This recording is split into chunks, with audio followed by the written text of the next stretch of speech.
And we're off. Hi, everybody. It is the 20th of March, 2025. My name is Luke Thomas. This is episode 246 of my live chat. Thank you so much for joining me. I greatly appreciate it. Let's see, on the docket today, UFC London is Saturday. There has been an enormous amount of discussion around UFC pay-per-view buy rates. Most of it true, by the way. Let's see. We've got Jon Jones back in the news. We've got Tom Aspinall back in the news. We've got a million things in the news. Whatever's really on your mind, we can get to. Thumbs up if you're watching. Hit subscribe. All that fun stuff. Got a couple of housekeeping notes at the top, but you guys know how we do this. Without further ado, let's get this party started, shall we?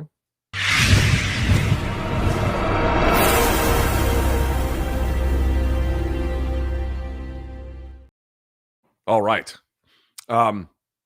Here's how this goes. I put up a thread on the community. They call it posts now. YouTube changed the name from there's various tabs or video, live, and everything. It used to be called community. They've changed it now to posts. So on the post side of youtube.com/Luke Thomas, I put up a thread the day before these chats. You guys fill them up. You vote up to the top what you like.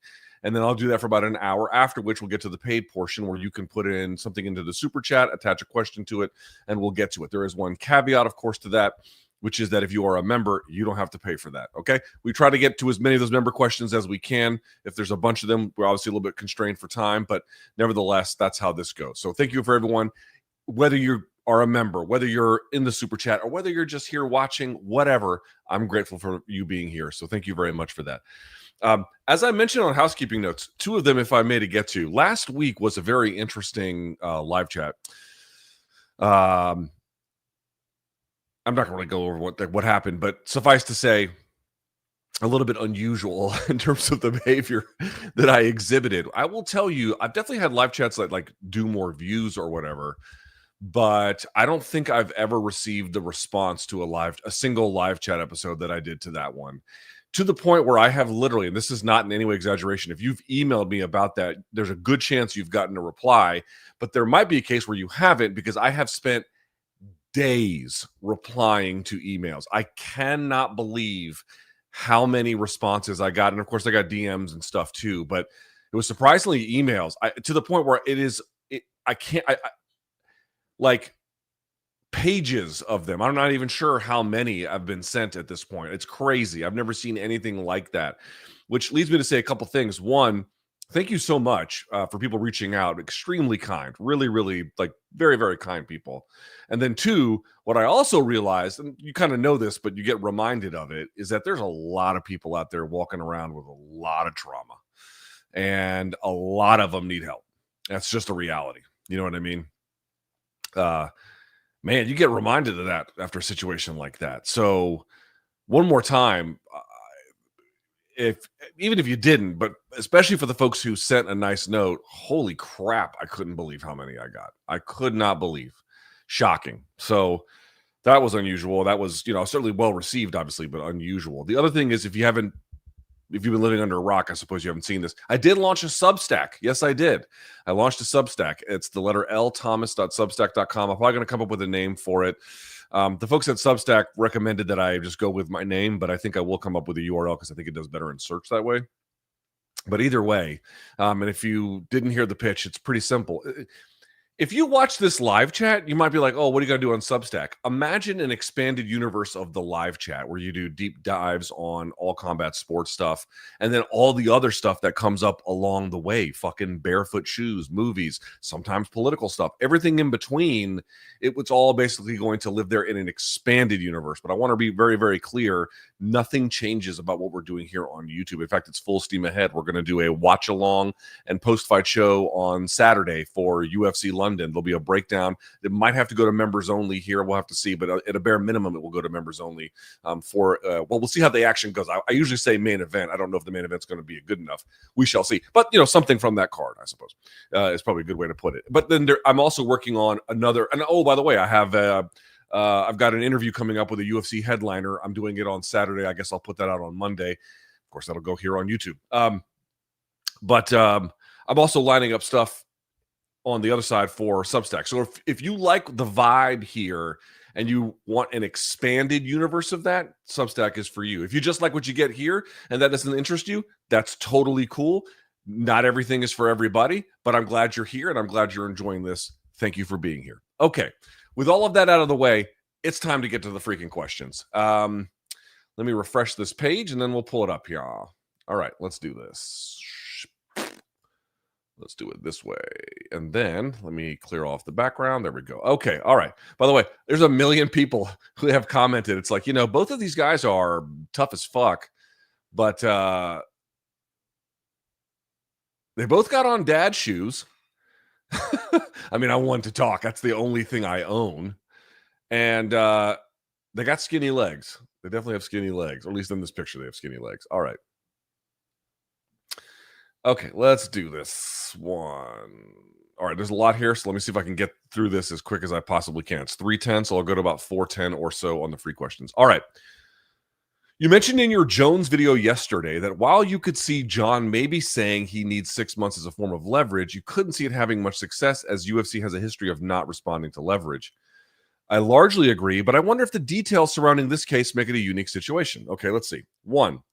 The fact that by Dana's own admission that this has the potential to be the biggest fight in the company's history, especially if they choose to promote to their best ability, press tours, for example. 2, UFC is in the middle of trying to get a new deal, possibly with Netflix, and this fight and or possibly its rematch, should Jon lose, could be a huge incentive and bargaining tool. Again, I 100% agree with you that 99.9% of the time, UFC does not respond or give into being leveraged. I just feel that those particular aspects, plus the UFC's current lack of stars overall, may make it so that Jon just so happens to be leveraging at just the right time where he may be successful. It just likely won't be repeatable at scale. This is a perfectly reasonable challenge, and it's an interesting point. Let me say a couple things. If you guys, speaking of Substack, if you don't follow John Nash on his Hey Not the Face Substack, you should. I full disclosure, I'm a subscriber. So I follow it. And he had an interesting discussion about UFC pay-per-views. And one of the things that he said was, for sure, by the way, they are down. This has been known for some time. The question is exactly how much they're down, but they're down pretty significantly. That's really not at issue. The question is kind of more interesting, which is ESPN pays UFC $20 million per pay-per-view, and then they get to, whatever they pull back on the pay-per-view end, they basically get to keep. But $20 million, that's pretty fucking significant, which means they have to sell higher than 300,000 pay-per-view buys, at least on average, in order for that to be returned. And that's really not been happening. And as Jon points out, and I think either this week's episode or whatever it was, he basically argues, and that's kind of one problem, but that would be solvable under a situation where, okay, UFC 3-0 blah blah blah doesn't sell, UFC 3-0 blah blah blah +1 doesn't sell, but then Conor comes back and it sells a million buys, and then they make up all the difference on the back end with Conor, and they'd be cool with that. Or even to an extent, Jon Jones. I think the Jon Jones and Stipe one sold pretty well. I don't think it was like a blockbuster, but again, it's the point I've made about Jon consistently. He'll sell somewhere between 500,000 and 700,000 pay-per-view buys consistently, and that's a fuck ton. It's always been a lot. It remains a lot. It doesn't put him in the Conor altitude or the Ronda altitude, but it puts him in pretty elite altitude just the same. Anyway, that sold pretty well, but when the fuck is he going to be back? He was gone a year before that, and then basically 3 years before that. He's been gone forever. And so you can't even get that on the back end now. And that's actually where apparently, according to Jon, some of the friction is happening, which is kind of interesting. So to your point, in this place where they want to flex some muscle and show what they can do, getting Jon to do that could prove quite beneficial. I think that's absolutely an interesting point. And here's the point that I guess I didn't really communicate yesterday. It can be hard to tell whether Jon wants this fight. And I don't think that Jon wants this fight, but I do believe that with a proper incentive, he would basically agree to it, pay my number and I'll just go through it. And even if it tarnishes his record, because if on the chance that he loses, he'll just suck it up, right? I kind of think that's where he's at. That seems to be the most accurate read. It's not like he's chomping at the bit to get this fight or something. It's not like he's acting irrationally as a negotiator, right? He is a big star for the company, at least in terms of what they have available as a pay-per-view driver. This is an important time for the company. This might be, and in fact, in all likelihood, if it hasn't already been his last one, if he were to fight one more time, that would definitely be his last fight. He is a proven draw at the box office. He is a proven draw on pay-per-view. You know what I mean? Like, I understand why he's trying to negotiate in the way that he's trying to negotiate. The problem is he's just up against something that just doesn't budge. I fully grant. Let me say this. I don't know if this fight will happen. I'm trying to remain optimistic that it will. Okay. I think him holding out in the way that he's holding out, it makes a lot of sense. The question you have to ask yourself is, will it be successful? And what you have to realize is the UFC, if they were paying Jon more money, could have had Jon more regularly all this time. Conor's had issues with them. A lot of headliners who make Francis have, or Francis Francis versus whoever the fuck is not going to sell, but Francis versus some other big names definitely would sell. Certainly at this point too, after everything he's done in boxing, and they don't want to deal with him. It's like, dude, I should say, the UFC absolutely could do these things you're talking about, and maybe they will. Maybe they will. Maybe they absolutely will, to the point you raise. Ordinarily, they never will, but this time will be the one that breaks the mold. But part of the reason that they're in the place that they're in is that they have refused to do exactly that. They have refused to. Jon wanted Deontay Wilder money. What was that, 2021 or 2022? And you guys know how I feel about Jon Jones. Not my favorite, but his arguments about wanting Deontay Wilder money, or at a bare minimum, much more than he's making, I find them all totally reasonable. But they didn't do it. They didn't do it. And they've not done it for a lot of people. They really believe in holding to their business model and not being leveraged. I wrote an article about it on Substack. If there is one constant in this universe, death, taxes, and UFC not wanting to be leveraged. Could it happen this time because of a very unique set of circumstances? First of all, I hope that it does. And you absolutely could be right. I guess I'm just going to say I cannot predict the future. I do not know what will happen. I am just skeptical that they'll bend. I think somebody to make this happen is probably going to be Jon's going to have to bend. Again, I think they'll probably bump his pay at the margins or whatever. But I think that's what's going to have to happen if this fight happens. He's going to have to basically give. And I don't know if that will happen. But you're totally right. It's just, dude, the reason they're in this fucking situation is because they don't ever want to change what they're doing. They don't want to, they want to keep the court documents. There are various places where they articulate that they want to keep permanently athlete compensation at 20% or below. Like, they want to fix that into the business model. They don't want to break that. They like that consistency. So we shall, you know what? I'll say this. I'll move on to the next question after this. We'll see what matters the most to them. We'll see, based on what happens, we'll get a nice look to see when there's a chance to measure what their biggest priorities are at these kinds of critical junctures. What do they really go back to as their most important? I guess we're going to find out. I have a guess about that, but we shall see. We shall fucking see. But yeah, pay-per-view buys are down. That's like way down. Like, that's not in any way fiction. That's not in any way false. That's very, very real. This is what I mean when we try to explain to audiences, it's like something's missing from the product, man. I mean, everyone's like, oh, boomers wanting their boomer version of MMA. And dude, that probably does play a role. I mean, I'm actually, you know what? It definitely plays a role. You guys are married to your era of MMA. It's a new era of MMA. You have to kind of get on board. All right, there's probably something to that. I'm not against that. At the same time, man, we're not crazy for saying there's something that's been missing. Like, there is. Clearly, there's been something missing. And the fact that people aren't buying pay-per-views, a lot of it has to do with some technological issues.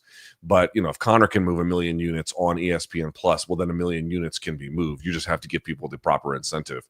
And they simply have not been doing that.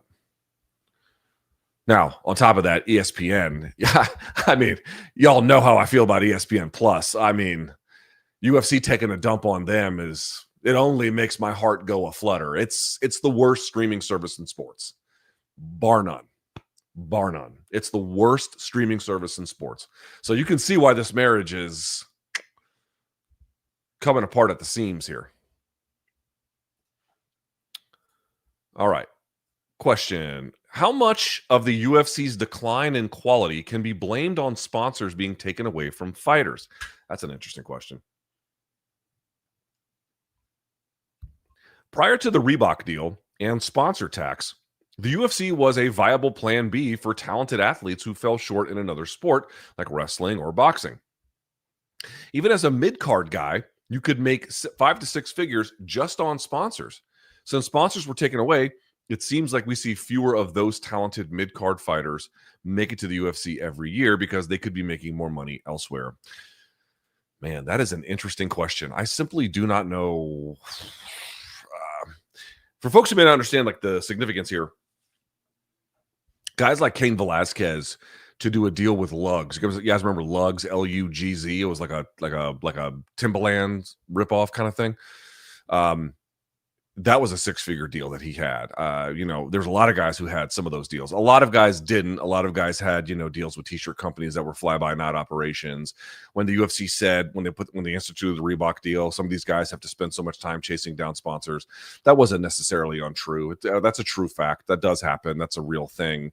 The question is like, okay, that like you're solving for one of those problems, but you're now taking away a lot of other parts of this deal that are attractive to fighters. And I think net, this ends up being a bit of a worse situation. If you're like really at the low end of the totem pole and you don't get any sponsors, there was a certain like small demographic there that would benefit net positively, but everyone else was sort of like a net wash or net negative. How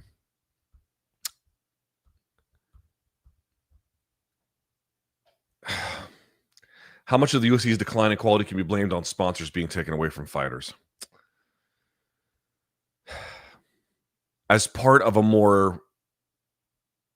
broader total, it has to play a role.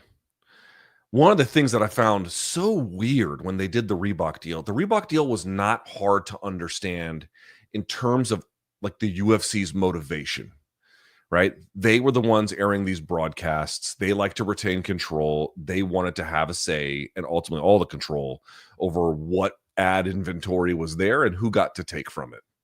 Right? That makes a lot of sense. And of course, a lot of businesses in that particular regard would have the same interest. It's not necessarily like some grand surprise. But the difference, of course, is that there's no collective bargaining agreement, there's no union, there's no legislation, there's no nothing protecting the fighters in order to, maintain their interests in that kind of a debate or dispute. But one of the things I found so fascinating about it, I was like, trust me, even then, there were concerns about fighter pay. It wasn't like fighter pay came out of like, oh, the pandemic or something. No, they preceded the Reebok deal. And I thought to myself, this is so weird that they would have this. Remember, the fighter lawsuit got launched in 2014. So like we knew that like fighter pay was an issue. I mean, did people know as much now as they did then? Okay, there's a dispute there, but you get the point. And I thought to myself, guys, the sponsors, when guys have a 6-figure deal with Lugs or Demetrius Johnson having a deal with Xbox or you name it. And those were like, fairly rare, but can you imagine what it would be if they'd gone uninterrupted? It'd probably be even a lot more by this point. Remember some guys had Gatorade deals and Burger King deals, even if it was specific to Brazil for Brazilian fighters. And I thought, like, that's a great way for these guys to get paid as an offset to whatever the UFC wants to pay them. Like, yeah, there were people complaining about fighter pay being low up to that point, but a lot of it was kind of muted or mitigated by the fact that, tier 1 fighters like Anderson Silva just had at his peak, just had like a shit ton of sponsors, including really, really big ones and name brand ones. And a way to like integrate that into the octagon. I like to take all of that away. I was like, you're just going to make these problems for you worse. And sure enough, like there has been nothing but heightened examination of these facts over time. Of course, not just aided by that, but by the court case itself moving forward, at least prior to trial. But, again, all is sort of like this working thing. I just feel like that, to the point that you raise, among many other things, including CTE and whatnot, like even, on my feed sometimes on like my algorithms for TikTok or Instagram, I'll see comedians come up or skits come up or some kind, and they reference like, UFC or MMA fighters not making that much, or, people don't necessarily know the specifics, but like reputationally, it appears to follow them. Over time, that can be quite a corrosive effect on talent recruitment and development. Hold on. Did my wife? Let me go see. What the fuck? Let me see something here. Sorry.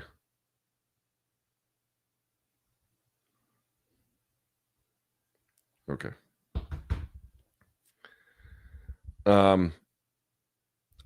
You get my point. It's hard to pinpoint exactly what effect the sponsorship being taken away had. But if you already had some fighter pay concerns, if you had over time increasing concerns about the various forms of protection you have in that industry more broadly, about its upside, about, CTE, you name it, whatever. This is why pro grapplers, they can make their own. It's more of a niche sport, but they can have their own sponsors. They can take up different tournaments. They can go to different pro events. So you can see why UFC wants to monopolize that. They want to take away that as well, or at least at a bare minimum, depending on your perspective, control for that. And you can see why. Anyway. All right. Hard to pinpoint, but I think, to sum up, it plays a role among a range of factors, and a strange one that has helped them maintain bad PR. This is what they kind of do. The UFC just acts with impunity sometimes. Like, I get wanting to have the control of the ad inventory, or at least the bulk of the ad inventory. I truly get that. But, you're selling ads against these guys on prelim cards, getting brain damage and vying for fight of the night and whatnot. Like, they deserve a cut. They deserve a cut, and they just didn't want to give them a cut. And again, the fighters go out of their way to never do anything to ever help themselves, with some noteworthy but otherwise minimal exception. And whatever, dude, the UFC wants $1 billion a year for this Netflix deal. Can you imagine if they were getting 50%?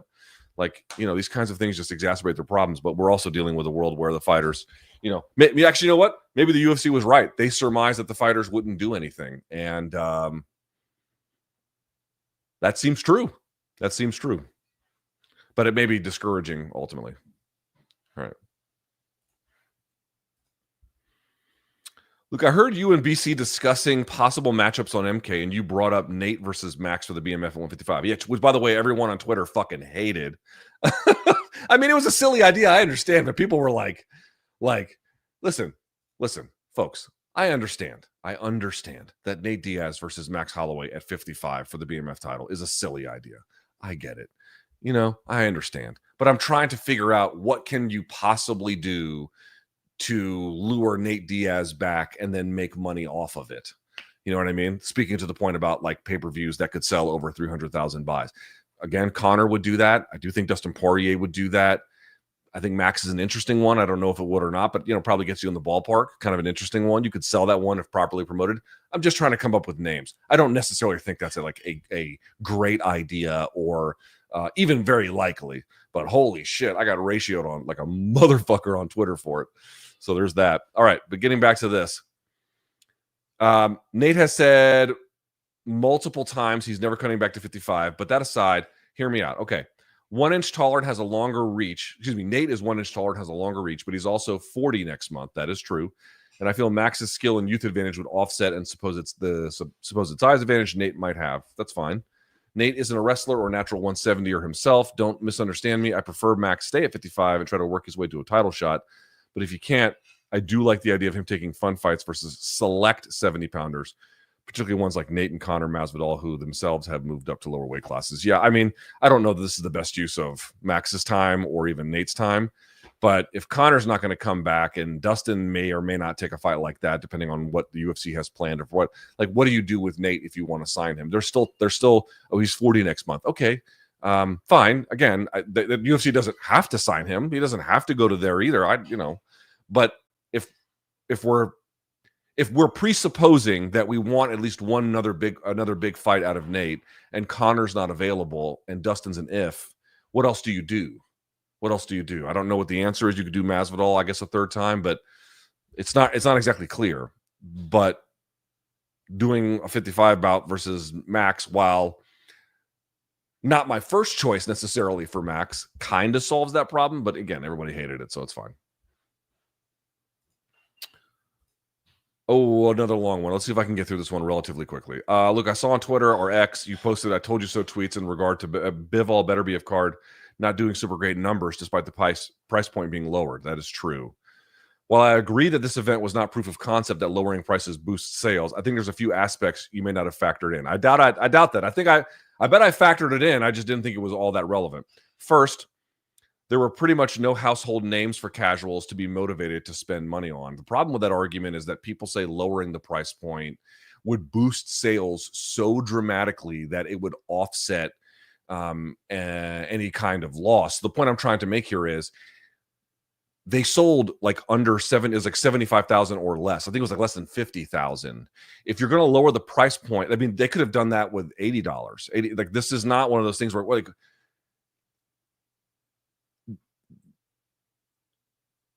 at 50,000 buys.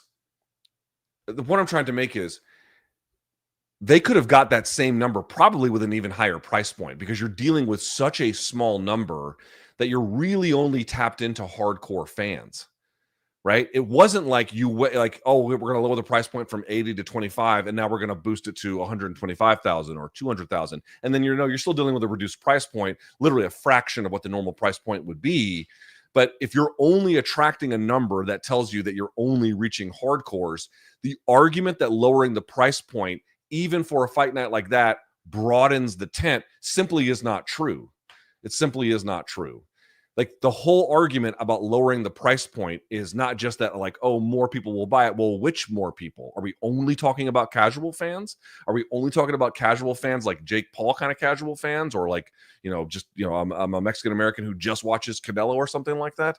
It didn't broaden the tent, which is the whole idea of lowering the price point at all. Yes, of course, Bivol and Beterbiev not being household names certainly makes that a bit of a challenge. But if you're only ever reaching hardcore fans, even after lowering your price point by more than a third, lowering the price point alone, as we've demonstrated, is not really the issue. Okay, let me go back to this. What was the second one? Okay. Second, there were damn near 10 fights on the card, even though pacing was good.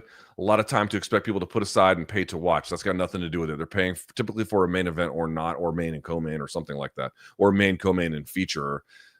It just was like, can we just say the truth of it? Yeah, they're not dealing with household names. It wasn't promoted here. Like this was an event that took place in Saudi Arabia. They made no effort, hardly at all, to promote this here. Yeah, no wonder it sold poorly. Like, how about that being a part of the conversation? People want this to be like, oh, it's the timing of it. Oh, no one know who the household names. Guys, Turkey's the one that put it on. Like, ask him why he didn't fucking promote it to an audience he's selling it to. Everyone's blaming Bivol and Beterbiev. He's the fucking promoter. Ask him why he didn't do shit about it. Okay. And lastly, there were many fights that got canceled. Shakur versus Floyd and Dubois Parker. Okay, yeah, fine, absolutely. That played a role. But was then subbed in for Bacoli, who many of us hardcores were happy to see, but did little to nothing for the casual fan base. As a hardcore boxing fan, I fully understand your argument, but I also don't think I don't think that was the card to use as proof of any side of the argument. I think there's a 3-fight card with Ryan, Teo, and Dev would be a better gauge to see if pay-per-view sales would go up from price points were lowered, as that card would have a more household names on it. Okay, so and the timing, I absolutely think played a role. Even a card that's well promoted at that time can often have a very difficult thing being sold. I certainly recognize that Bivol and Beterbiev are not household names. That card was promoted like shit to an audience that was then asked to pay for it. That's your number one culprit more than anything else. I've seen mid-afternoon cards sell. It's hard. It certainly makes it more difficult, but I've seen UFC put on those and sell well in excess of 500,000. Not everyone can be the UFC, but my point is, it is not the case that if you put on an afternoon fight card, you are automatically relegated to the 100K or less territory. It was promoted like ass. Start with the conversation there. Again, how many people even knew the price point was lowered to begin having a conversation about this? What did the Ring or Turkey or any of these apparatuses do to casual media to explain the significance of this bout? Like, the guy has helped hollow out American boxing, and then they're like, why isn't it selling here in the United States? Gee, I don't know. What could be the fucking reason? So I can understand that it certainly creates friction to put it in the middle of the day. You're totally right. And I certainly agree. Ryan Garcia, Teofimo Lopez, and Devin Haney should, this automatically, even if it was, at a higher price point, should boost the sales. It's not that the argument that I was making about lowering the price point of pay-per-views is not that we don't welcome it. Holy shit, who wants to pay more? Nobody. I'll take less. I'll take free, whatever it is. But the argument is, why don't these pay-per-view distributors, why don't they just lower their price point to get more money? And the answer is, these guys have quants who look into this, who try to measure who is buying, what their purchasing power is, what that threshold is, what can we charge them at what kind of price point for what kind of audience retention to make all of this work. They don't just fucking just imagine what a number would be. Okay, $85. All right, write down $85. No, they have people who are very good at math, look into these relationships, and then they come up with some of these numbers. So, when you lower off that, you're now playing with that equation in a way where people think you can just make up the difference by lowering the price point. And I'm trying to help people understand, lowering the price point is great. There is not necessarily strong evidence that it would boost pay-per-view sales. And even if it did, obviously in aggregate, that you're going to make the same kind of money with a higher price point. That's there's a science to the establishment of the price point, and it heavily involves research about the audience and what their purchasing habits are, what their thresholds for it are, when they do it, when they don't, who they do it for, who they don't, and then how you arrange the product as such. People think they just, I'm fucking, I'm gonna $75. I pointed to a sign that said 75. It's gonna be no. There's fucking math to this. And just, we'll just lower the price point and sales will go up. Well,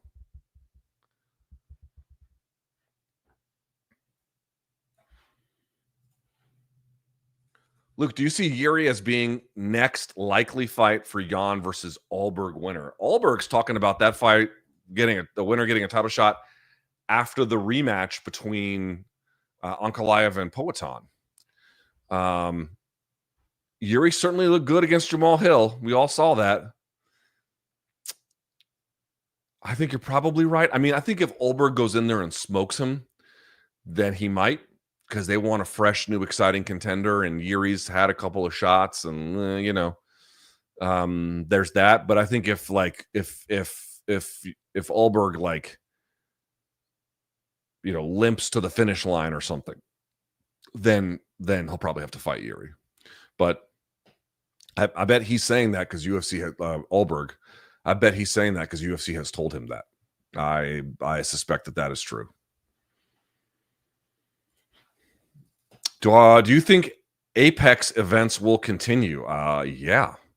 Do fighters care if they fight there rather than a full arena? I know it's low cost for the org, but events lack excitement due to no fans.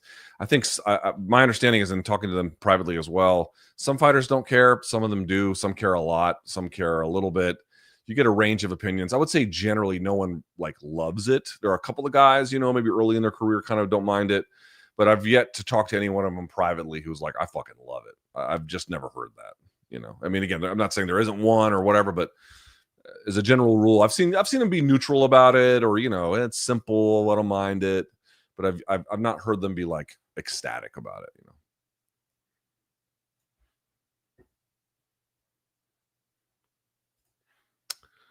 Luke, could you go into more detail as to why you favor Figgy over Cory, as you said last week? I very much disagree, but perhaps I heard your opinion in greater detail. Well, I don't feel very confident about it. I mean, that's a tough one, because it's I think Cory Sandhagen's overall game is just vastly more technical. Obviously, on the ground, Figgy is incredible, and that's really where I think the hang up for me is a little bit. Figgy can wrestle pretty well. He can fade too. He's often a very good finisher, and in particular, good at finding and maintaining the back when he wants to, anyway. And these are things that have historically given Cory a little bit of trouble. Now, he's certainly much better than he was, for example, in the Aljamain Sterling fight. I think Cory's game overall, and then the thought he puts into it, is like what the only thing I ever ask out of a fighter. Like he does that, you know. That's why I have such high respect for him. He really thinks about who he is, and he thinks about what works, and he thinks about himself, and like some stuff he picks up from coaches, and obviously he's a student of the game and listens to his elders and the people who've been around for a long time, but he's also noodling these problems himself, and he comes up with a lot of interesting solutions and thought processes. And I learn a lot from watching him. I learn a lot from his tutorials. Like he is clever, very bright. And Figgy might be those things too in a different way, but he's a little bit more reckless, a little bit quicker, a little bit more proactive on offense, and that in conjunction with his back attacks give me a little bit of pause. But I recognize it's close. I've kind of gone back and forth at certain points about it, you know. I might change my mind before fight time, depending on what we learn between now and then. But I have such a high opinion of Cory Sandhagen. I have a high opinion of him. I have a super high opinion of his abilities. I think we haven't even. I mean this quite sincerely. I don't think we've seen anything close to the best he's got. I really believe that. I know he's getting a little bit older now, but I still believe like we've seen some of that. Obviously, when he iced Frankie Edgar, that was pretty fucking sweet. But against an opponent like this, I mean, maybe this will be the one. Maybe this will be the one.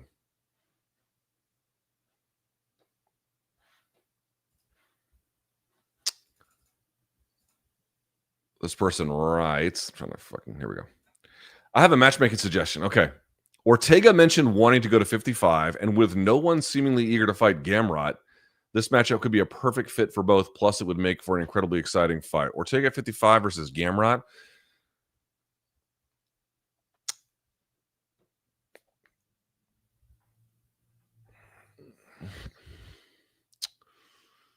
So I get the logic.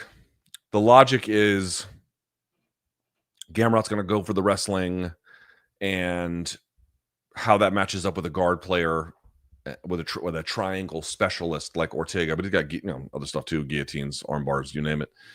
That would make for an interesting style clash. But I feel like a guy like Gamrot, like guys like Gamrot aren't just good at wrestling and scrambling. They have like unreal submission defense, and part of that is not just people think submission defense is like, oh, someone put me into a full arm bar and I had to escape. Well, that's a part of submission defense.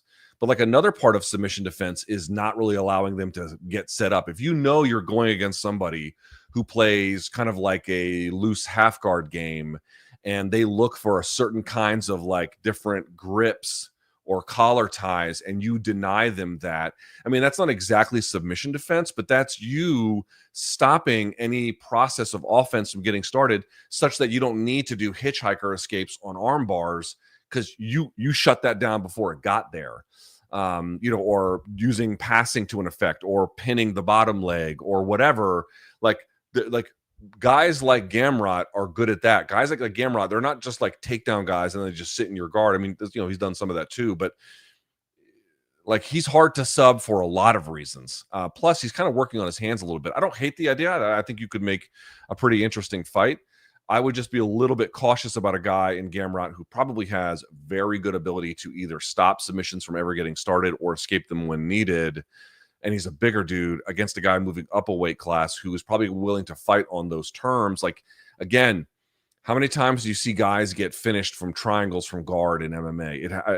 At the highest level, anyway. Yeah, obviously on the regional scene, it happens all the time. And it happens in MMA at the highest level too, but it's quite rare. Unless you do like, again, what Anthony Pettis did to Benson Henderson, where you kick him in the stomach and now he's, and then you go for it. Well, that's a different story. It's a completely different proposition at that point. I just feel like that setup, I couldn't declare to you that it couldn't be fun. It could absolutely be fun, but you also, let me just say this, it could be exactly as you wish, but you also run the risk of kind of getting, one guy just maintaining a lead on the other one and then just driving that all the way through 3 or potentially even 5 rounds. And like, I don't know who that's for, you do run the risk of that. This gentleman's asking, do you like DC rapper Wale? Like most folks around here, he's got some stuff I like a lot. I got that green in my eyes and I ain't no Donnie Simpson, or that ain't no Donnie Simpson. These are great lines. You guys know who Donnie Simpson is? It's like a longtime famous radio DJ here. African-American dude. He had green eyes. So he had like this like piercing look, you know? So that's what that line references. He's definitely had some songs that are incredible, and, DC or Nothing, and, or Ambition, and all that kind of stuff.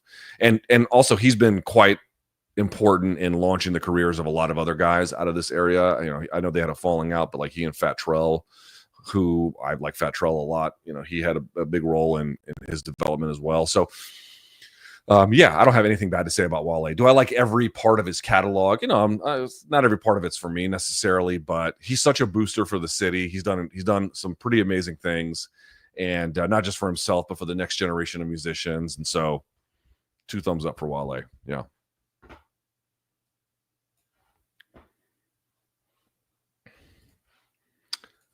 All right, let's see here. In the lead up to CJI 1, people were saying that nobody was going to tap to anything with $1 million on the line, that people would just let things break, tear, go to sleep. In reality, that just wasn't the case at all. People tapped even to injurious subs, like chokes. How much of this do you think was just instinct from training versus making a conscious decision, weighing stakes in the moment?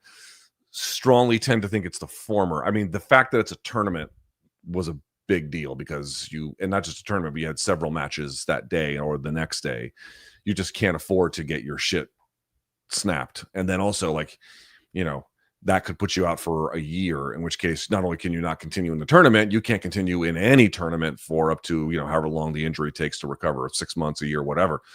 I think that played a huge role. And so you're like, well, what about the finals? Okay, but even then, it's kind of a similar consideration. Like, you have to, you can only train and compete that which you can recover from, So I think that probably was the biggest factor, to be quite honest with you. Is like, these guys, is winning CJI important? Sure. Might there be a case in the future where somebody kind of risks it for the biscuit, who might have a unique set of circumstances that lets them play with a little bit more risk? Of course, I think that will absolutely happen.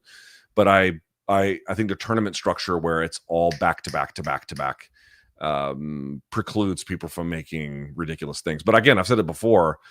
I know for an absolute fact there are teams that have no tap policies to chokes. Like, that is an absolute 100% fact. I don't know how many are like that, but absolutely some.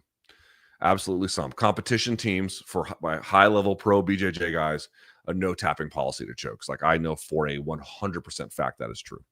So, yeah.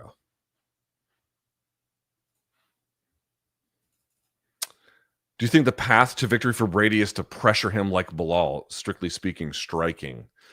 Yeah, I mean, I just don't. It doesn't.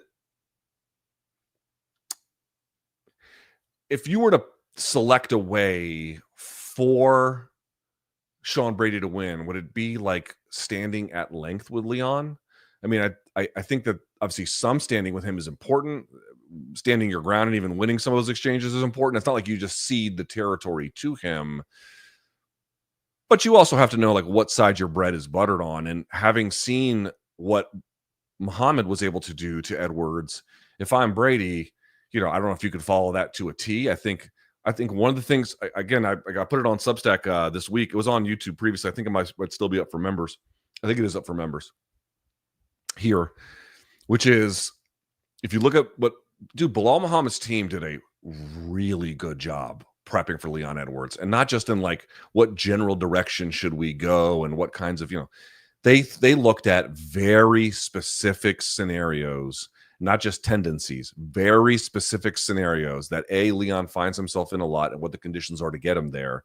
And then B, how to take very specific advantage of him. And one of the things that I point out in the video, there's other ones, but one of the key ones is if you notice that when Muhammad shoots his doubles, typically to close distance where Edwards is either close to the fence or like right up against it, Muhammad puts his right ear to the right hip of Leon Edwards every single time. Every single time. And the only reason I picked up on that was I kind of noticed it when I was watching the tape, and I was like, I wonder if that's like the favored way of Muhammad when he shoots doubles. Then I watched a bunch of the fights previously, and that was absolutely not the case. And I was like, okay, he did that on purpose. And then I confirmed it with his coaches. I was like, did you guys do this on purpose? And of course they did. And the reason why they did that is they had surmised that when Leon Edwards is backed up like that, waiting on a shot, like he kind of knows the pressure is coming, he can be baited into certain kinds of strikes, which they did a very good job of, especially early. But the second part is on that right hip of Leon, he tends to not get this hand in business in any kind of framing or down blocking to prevent it. So it was the shortest access to the deepest shot for Belal to get right ear to the right hip of Edwards every single time. And if you go back and you watch and you see it, that right hand in those scenarios from Edwards, it just never gets involved. So the reason I bring all this up to say is, will he correct for that against Brady? Does Brady have the ability to follow exactly the same kind of path that Muhammad walked in order to get the title, or does he have to play a little bit differently? My hunch is he's going to have to play a little bit differently. And so if I'm Brady, I might like say to myself, okay, imagine I follow that exact same thing, right? I'm going to put my right ear to the right hip of Edwards. What reactions can I expect in those scenarios? And then building offense off of that. That's something you could do, and you could workshop that, or you can workshop a different entry or a different setup or whatever. But no matter what, I just don't think it's going to be like, hey, let's put your dukes up and let's just stand at range and like thug this out. Like, I don't think that's Sean Brady's best chance to win by any stretch of the imagination. We kind of been over this one, so I'll see if there's any new territory here. What do you make of the report that pay-per-view numbers are way down? UFC and TKO at large seem more focused on the live experience. Do they? I think there's a huge debate about that. And breaking gate records these days. Are the potential broadcasting deals with Netflix, etc., more lucrative than raw pay-per-view buys? So what you have to ask yourself is like what Netflix wants from it and what they don't. Let me have a sip of this. My throat's a little sore.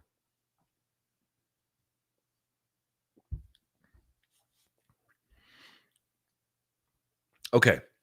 First of all, I'm going to say it one more time. The numbers are down. This is not like they're down. They're like way, way down. I don't think they're down in such a way that if you brought Jon Jones back, or if you brought, depending on the matchup, Nate Diaz back, or obviously Connor, or whatever, that these don't or wouldn't sell. Like imagine you again. This is like a crazy example. Imagine if you brought Khabib back, would it sell on pay-per-view? It would sell fucking massive numbers. You know what I mean? So it's not like things can't sell. It's not like no matter what they do, it simply does not work. That's not the point. It just means that whatever the current slate of people that they can reliably put on pay-per-view, including but not limited to Poatan and Ilia Topuria, these guys are celebrated figures in the fan base, but it doesn't necessarily translate to being huge pay-per-view draws, right? And ditto for a guy like Belal Muhammad, who's very good but not a draw on pay-per-view, and even Dricus and Sean Strickland.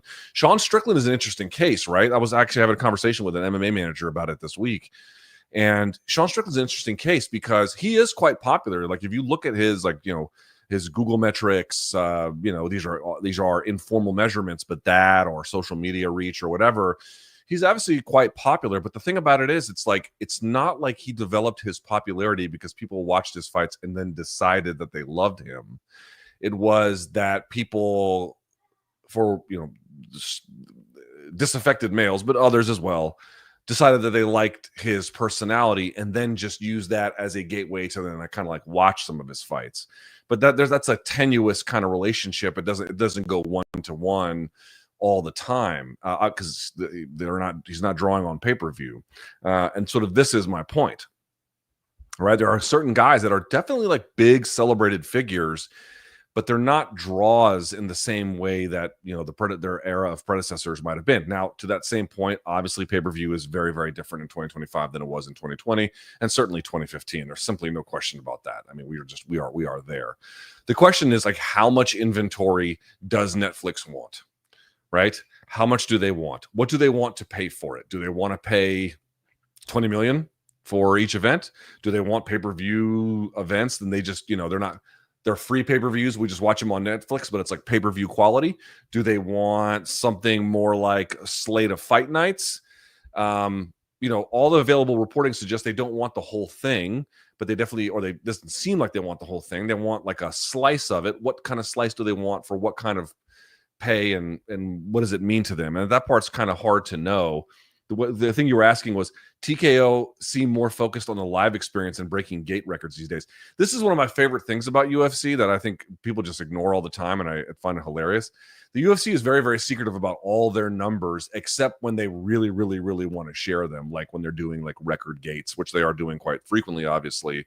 You know, they're happy to like share those numbers. They can't wait to tell you those numbers.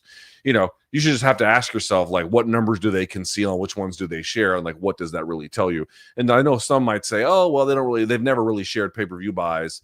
But when they were really selling, they weren't challenging them either. They were very accepting of them being what they are. And this is also, by the way, the same organization that went state by state and certain commissions to lobby the state legislature to prevent payout numbers from ever being released to the public, right? Why would you want to keep that secret if this was something you were incredibly proud of? Just something to keep in mind. So, like, you know, they're breaking gate records these days. Incontestably true. They're doing it seemingly everywhere they go, and that kind of says a lot. At the same time, you know, how do you square that with the pay-per-view buys being down? The last thing, are the potential broadcasting deals with Netflix more lucrative than raw pay-per-view buys? Again, totally a question of like what they can charge for it. ESPN pays $20 million currently, $20 million for every UFC pay-per-view. Is Netflix going to want to pay that? Is UFC going to want to bump in that? Are they going to want 40 million, 50 million? What are they going to want? You know, if they're wanting $1 billion a year, where does all of that fit into it? We'll have to just see what it looks like in the end. We'll just have to see what it looks like. I think that they probably will buy some. I think it'll be, you know, I think that they're probably going to buy closer to the premium side based on what, you know, the available reporting suggests. So there's a big question about like where everything else is going to go. Where do you put Road to UFC? You can put it on Fight Pass. Where do you put Contender Series? Okay, you can put that on Fight Pass too.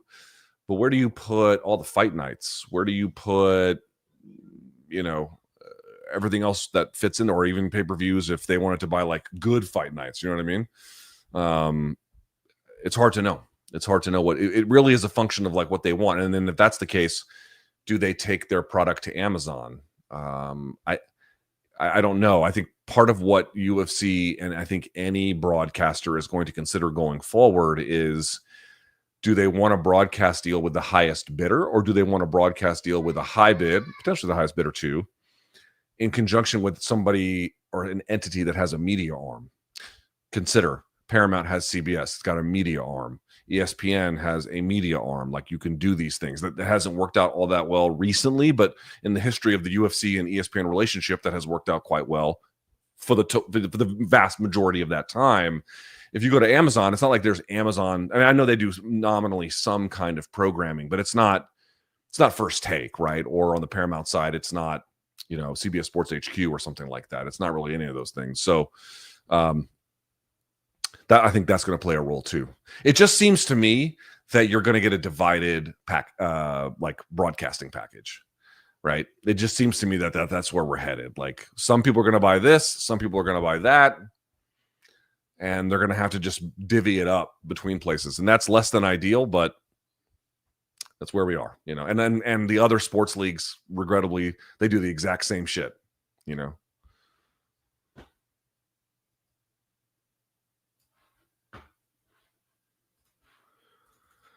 You touched on this lightly in your latest vid, but Tom Aspinall has been the interim champ for 494. I think this was like, oh yeah, he wrote this yesterday. So now it's 495. Wouldn't Jon Jones have known that entire time that he was going to fight Tom eventually and should have been preparing accordingly, unless the plan all along was to avoid that fight regardless? This is what I mean. It's a great point. It's a great point. How the fuck do you not know who you're up against? You know, again, I understand that he would want to make a move towards Poatan. Well, that went up in smoke. So, okay, you know, that that option has been narrowed. But even then, you had to, like, it's the other fucking champion in the weight class. Like, you got a meeting with him, bro. You got a meeting with him. Overdue, as a matter of fact. Overdue. Like, you just had to know. Like, I said at the top of the show, I don't know if Jon will accept the fight. I'm going to remain 50-50 on it and just hope for the best. But I don't think he wants it. He could be cajoled into taking it. He might get rewarded by using his leverage accordingly. Any of these things are possible. And the fight may, in fact, end up happening. but I don't think he wants it. I don't think the available evidence tells you that he wants it or he's cool with it. And I said on the video too, like, I was never one of these guys who was like, oh, he's ducking Francis, in part because there was just a lot of people reading into his motivations without a lot of evidence. And to be sure, I'm doing a little bit of that now, and you can discount this as a consequence, but you're just getting more like the total weight of all of these signs about like leveraging this way and putting up this obstacle and then adding this delay. And to your point, knowing that this is going to be the guy and that it's quite lucrative as a fight, obviously. And then just, putting all this friction, all these obstacles in the middle of it to like make it harder and harder and harder to come by. At some point, it becomes indistinguishable about whether you're negotiating or ducking. It becomes hard to know. Like the line between them sometimes can be quite blurred. And so for that reason, I can't say he ducked Francis. And I want to be clear again. Remember, I'm going to say it one more time. This never comes up in conversation. But that dude was having breakdowns like of some kind. Not that I'm wishing this upon him, but he was not having an easy time during the pandemic and happened to just kind of skate at a moment when, as we talked about before, the jails were being emptied because at the time there were concerns about the spread of COVID. He was able to kind of skate at that time where they just weren't prosecuting a lot of crimes more effectively.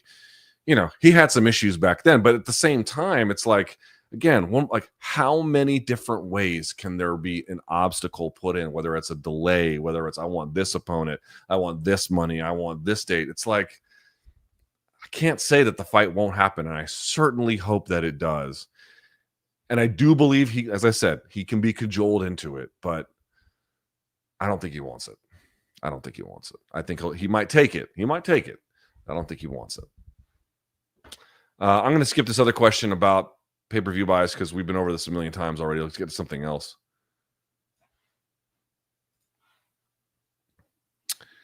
Okay, Chuck Mindenhall has written, quote, maybe this is Poetan's story and not Izzy's. BC with that alleged BDE has Ngannou will wrestle against Cyril Khan. What do you think has been your best prediction? Not had many. I said not had many. Also for fun, what's been the worst? Saludos desde España. Por curiosidad, harías una entrevista con algún peleador en español si tuvieras la oportunidad. If out of curiosity, would you interview a fighter in Spanish if given the opportunity? Is what he basically is saying there. No, probably not. Probably not. I don't feel comfortable with my Spanish. It's still, you can hear it's very mechanical. I can do it, but it's mechanical. But getting back to the question here. Oh, best prediction. Oh, Jesus. I've had some bad ones. Again, I bottomed out on the last night of it, but when they had that like back to back nights where it was Thursday, Friday, Saturday, and MMA Fighting had me do predictions at the time for the whole site, and I had to do it for all 3 nights, and I got every single one right the first night. I got every single one right the second night. The third night I went 50-50, including like missing main and co-main, so I got like shredded for it. But I don't know. I felt pretty good after 2 nights, top to bottom, just acing it. I felt pretty good about that. There might be another one I can't even remember anymore, but that one stands out where it's like, I would have loved to have run the table, but it wasn't in the cards. But nevertheless, for 2 nights, I was looking fucking primo. In fact, what pissed me off about it was when I bottomed out the third night. For folks who've never done it, at least back when websites were the most meaningful MMA media, which is really not the case anymore, but back when they were, when you did predictions, if you got them right, nobody said anything. Like, nobody cared. And then if you got them wrong, they would fucking kill you. They would. I mean, the comments would be full with, look at this fucking idiot.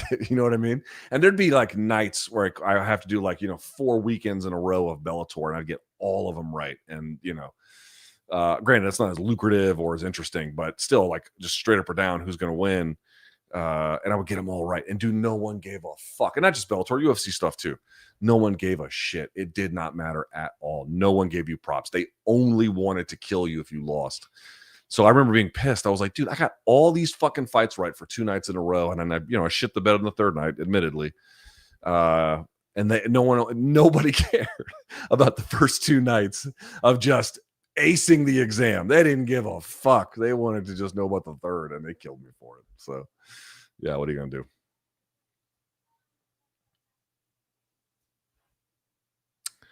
This is a weird question. Or maybe not. Luke, I have to say, while I'm glad you will use a different platform to complement the missing content on YouTube, okay, I was a little disappointed you did not offer a new tier of memberships with extra perks. You mean here? New tier memberships with perks like asking a question live during your live chat, do a UFC watch along with one of the donk members, custom video requests, etc. All those would be very appealing to me, and I'm assuming other donks. Okay, well, let me back up a step here. I got to do things one thing at a time. I haven't even rolled out stuff that I'm going to do over I am but one man.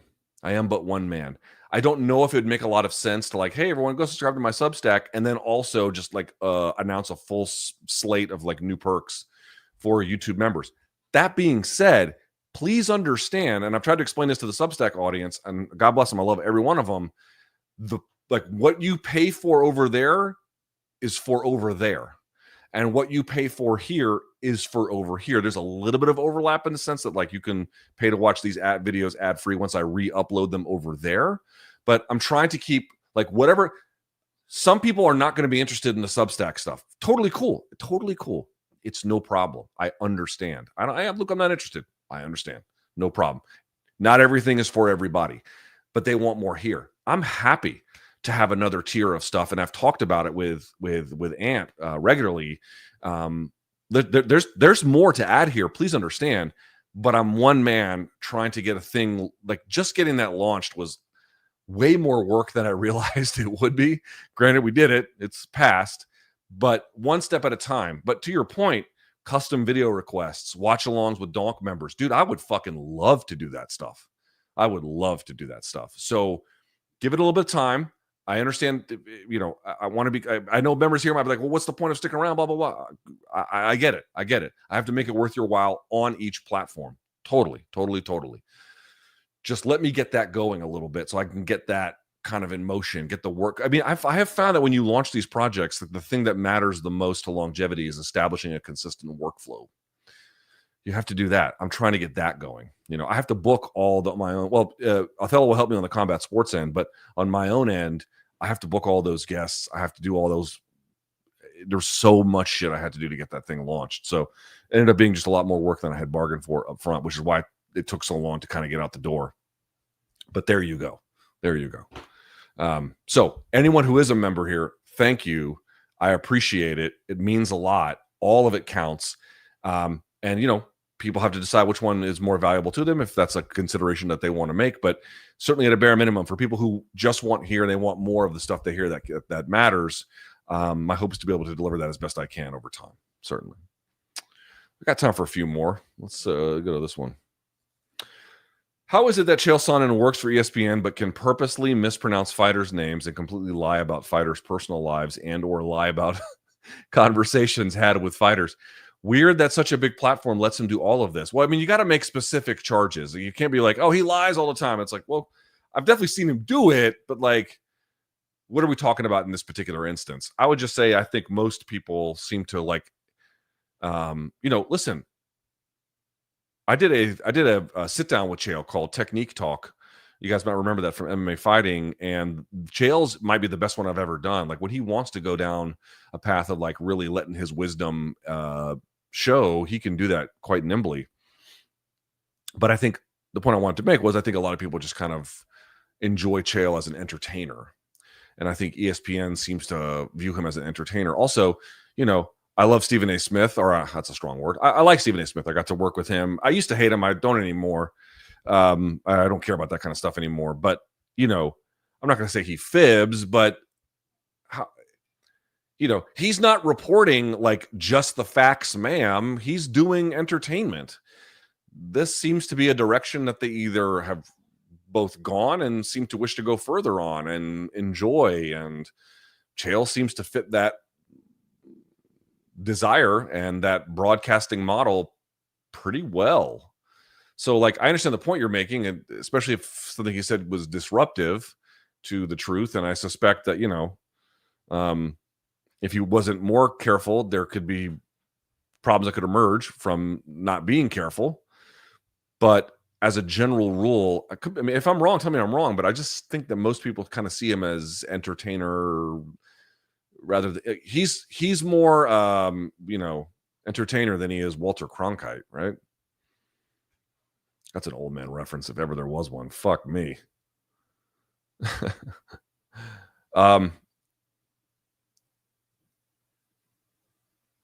Let's see. Let's pick. We have time for. Yeah, we got time for a good one. Is there one that got upvoted a bunch? Let's see. Favorite technical thriller in MMA. God, how the fuck? How do you kind of boring fight? Oh, y'all are gonna hate this for it, but I hated the reaction to this fight. I fucking hated the reaction to this fight. Carlos Condit versus Nick Diaz. The fight is not super thrilling. Okay, it's not super thrilling, but Carlos Condit basically uses good long-range weapons and good lateral movement to I won't say easily, but basically clearly defeat Nick Diaz. And he won, I think, the interim title at the time doing it. And everybody, this is going to blow your fucking mind, but everybody at the time was calling Carlos Condit a runner, doesn't want to, sit down and throw them dogs. And I'm like, I think he wanted to win a title, because if you just look at like Carlos's career, both before and after that, he would do that kind of shit, no problem. It was just against that opponent, was that the best way to fight to get a win? He's, at the time, Nick was durable, good jab, good boxing, good pressure. They wanted to use lateral movement, stick and move, and they won a fucking interim UFC title, I believe, doing that. Like, I absolutely hated the reaction to that fight. And I think over time, people who called him like a runner shamefully, that assessment of Condit didn't really stand the test of time, did it? Right? So I fucking hated that. I absolutely hated that. But is the fight super awesome? No, but it's a good tutorial in sticking and moving on a pressure boxer, like a little bit slow. And also Diaz is kind of slow-footed. Nick Diaz is a little bit slow-footed, so that plays a role too. All right, hang on one second.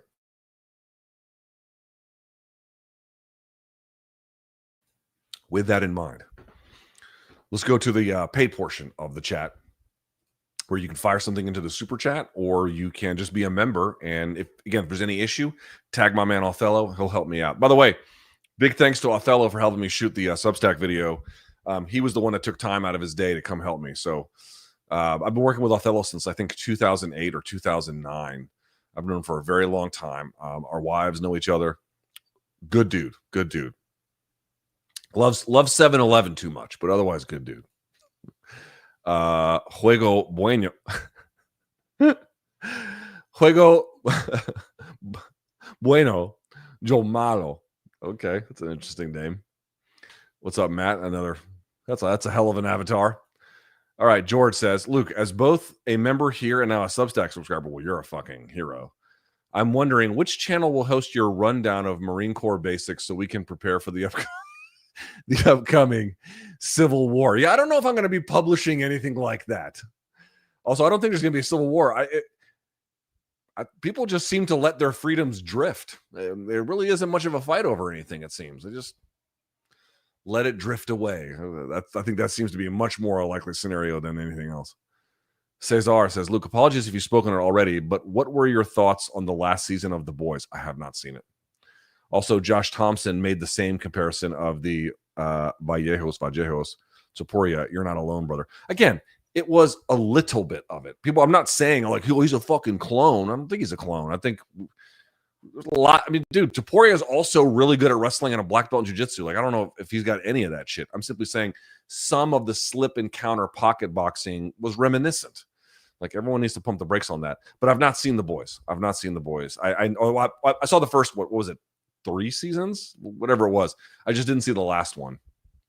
The problem is, dude, I got the kid. Like, it's hard to like get time to watch TV independently to watch that kind of stuff. When I don't want to watch, like, we don't watch much TV here in front of her anyway. And then when we do, like, she's there. I can't watch the fucking boys. You know what I mean? Like,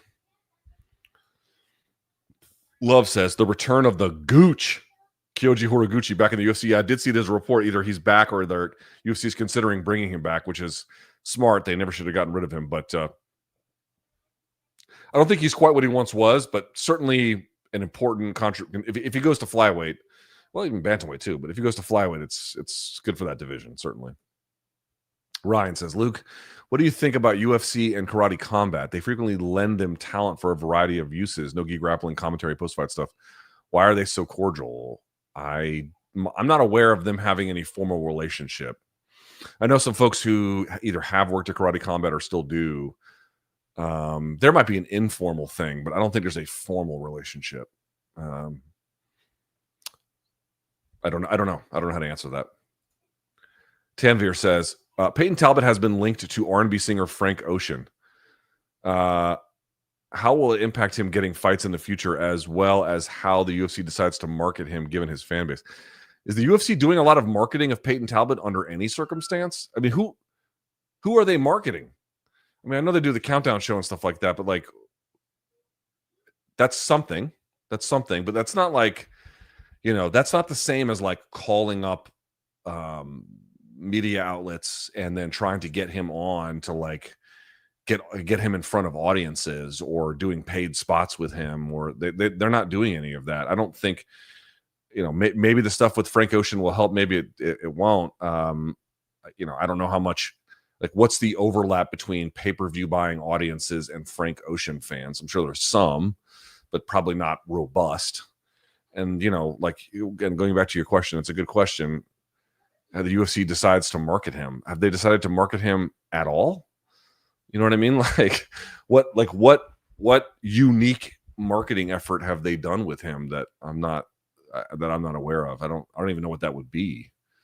And I'm not killing them for it necessarily. Like, maybe their money is better spent marketing other folks, and that's fine. But like, he doesn't appear to be part of that conversation, as best I can tell. This donk writes, I have 0 Fs to give about Jon Jones versus Tom Aspinall. Jones's legacy is already tainted in my eyes, and the division is dead regardless of who wins it if it happens. Fair? It's not my perspective, but I think there are definitely going to be some fans who feel that way. I would still say, though, that the majority of fans, and I would count myself in this, I want to see that fight. I want to see that fight. That's the fight I want to see the most in MMA right now. There's some other ones I definitely want to see, but that one is number one. And I've said it before. I think people who are just like, oh, Tom's going to run over Jon. I don't think so. I could certainly see a case where Tom certainly wins and maybe even deserves to be the favorite. I don't think that's crazy either. But like Jon just goes in there and just gets fucking housed. I think that's going to be the toughest fight of Tom. Win or lose, that should be the toughest fight of Tom's career. You know what I mean? Len says, when does grappling become wrestling and wrestling become grappling? Do you have a clearly drawn line that can define both? Keep up the great content. Big fan. Well, that's a great question. People want to make the demarcation line takedowns, but that really isn't the right answer either, because if you're watching the NCAA national championships happening now, you'll note just how many scramble positions and like breaking free from referee's position, and tilting people and half Nelson and full Nelsons to get them to turn, and leg Turks and tilts. Like, it's actually, mat wrestling from a distance is a key part of it, but then it goes beyond that. I would typically say that the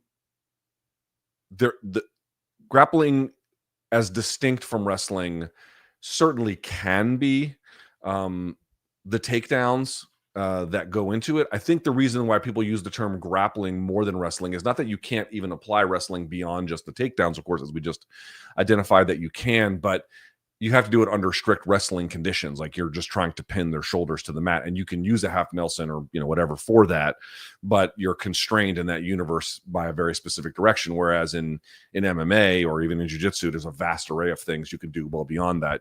You're not just trying to get their shoulders to the mat. You can take their back. You can go for a submission. You can go for a limb extension. You can go for, there's just a vast universe. And once it opens up, to me, then it kind of becomes grappling. But wrestling is part of grappling too. They're not necessarily distinct in that way.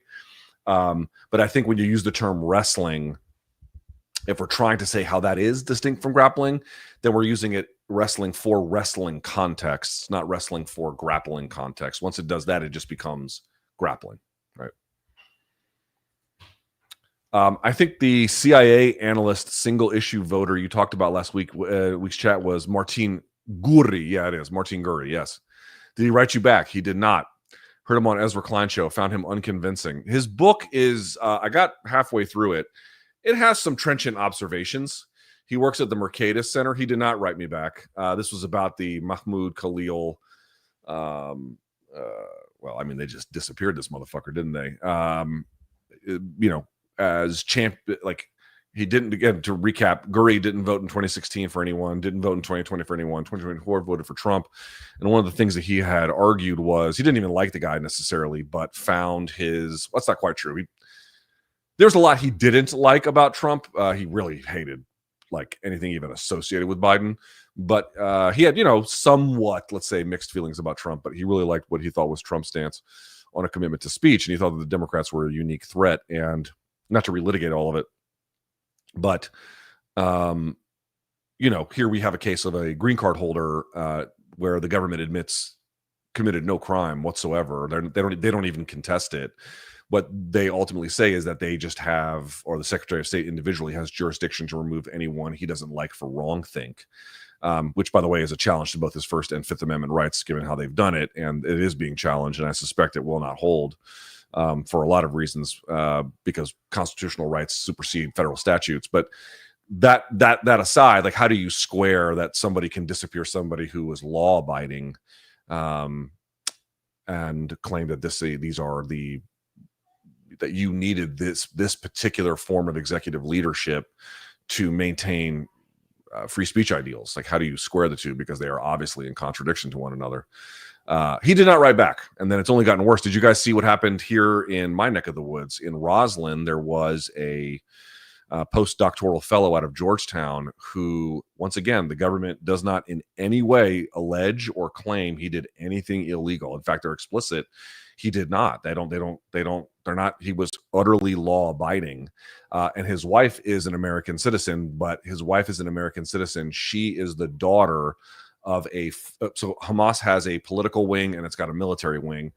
She is the daughter of a guy who, not even anymore. By the way, this guy writes for Wall Street Journal and fucking New York Times, but she is the daughter of a guy who used to be essentially a political consultant for the political side of the Hamas wing, or the political wing of a Hamas. Isn't anymore. And again, the government doesn't allege she committed any crime. The government does not allege that he committed any crime. What they are saying is they're going to disappear him as retribution to her, because there have been a ton of like super pro-Israel accounts, including, I think, even the embassy of Israel in the country, who focused in on her and some of their pro-Palestinian advocacy. But they don't even make any claims that these guys made any material support to Hamas. Like, they didn't do anything like that. They were just pro-Palestinian, and to punish her, they took him, and they're not even contesting he didn't commit any crimes. It's just, you're advocating for, guys. I said this last week, and I am begging you motherfuckers to please listen to me. I am begging you to look at the situation for what it is. The government of Israel engaged in a genocide over the course of 15 months, which, by the way, they are now resuming. They have resumed it. And there has been worldwide backlash to all of this. The protests, I mean, even if you are pro-Israeli, the protests have been worldwide. They've been everywhere. They've been in Asia. They've been in Australia. They've been in Africa, certainly North Africa. And they have been all over Europe and South America, and certainly in the United States as well, and North America beyond. It's been everywhere. We are having our civil liberties affected here in compliance with Israel trying to tamp down on pushback to their genocide. This is fucking dark. And I know what everyone is saying, like, oh, these guys aren't citizens, they're not entitled to due process. Guys, it's absolutely not true at all. It is not the case whatsoever. Not true that only citizens are entitled to due process. Every resident here is entitled to due process. The point is that the Constitution puts constraints on what the government can do more broadly, not just for a particular class of person. Now, obviously, there are different legal things you are entitled to by virtue of your status, of course, but due process is afforded to all the residents. It's simply not the case. Absolutely not the case whatsoever. And you might say, well, maybe courts will rule in their favor, and who knows? They might over time. I don't know. But you had the guy from France, the scientist, who flies over here to Houston for a scientific conference, and they look at his phone and they see in the phone that he had, Trump is bad for cutting funding to science. They detained him, and then not only detained him, then they deported him back to France. Now, again, I know what someone's going to say. It's like, well, he doesn't have a right to be here. That's true. But one, how rational or smart a policy is this for broadening economic or any kinds of other fruitful bilateral ties? I'm going to say pretty bad. And then on top of it, now they're going after green card holders and other forms of legal residency. The gentleman who was taken out of Roslyn. Roslyn is like just over the Key Bridge, on the just outside Georgetown. You can actually walk to Georgetown from the Key Bridge from Roslyn. He is here on a J1 visa, which is, I think, an educational teaching visa. He's a legal resident. Like, he's not here illegally. He's everything above board. And they just fucking took him. They just took him. Didn't commit a crime. Nothing. Are they going to stop at just green card holders? Are they going to stop at just visa holders? Like, oh yeah, we'll fuck with people with visas and green cards, which by itself could be quite unconstitutional. And again, even if not, like, is this a rational way to do business in the world? What are we, 6 weeks in, 2 months in, not even, to this presidency? We got at least 4 years to go, and depending on what Steve Bannon says, even longer than that, which is also nakedly unconstitutional. Like, you think they're just going to stop here? I mean, I hope it doesn't get much further, but I can't believe Americans would look around at people not committing crimes, engaging in what the government doesn't even contest is absolutely legal behavior, and then at the will of the government of Israel, deport people for protesting their genocide. Holy shit, folks. Holy shit. That is frightening. Frightening.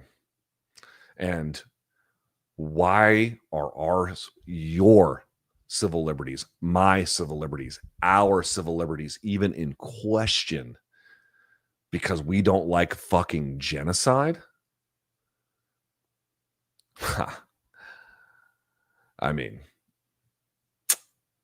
man, can you believe that that's affecting? I just find that I can't, like, if anything is bipartisan, that has to be. Like, I'm not, and everyone's like, oh, I didn't like what he said. I didn't like his pro-Palestinian. Dude, who the fuck needs to protect speech you like? Like, that's not this. If the speed limit is 45, the thing that has to protect someone against a cop who gets a little bit aggressive is that you went 44 or 43. He can't just say, well, you went 42, close enough. No, motherfucker, it's not. It's not.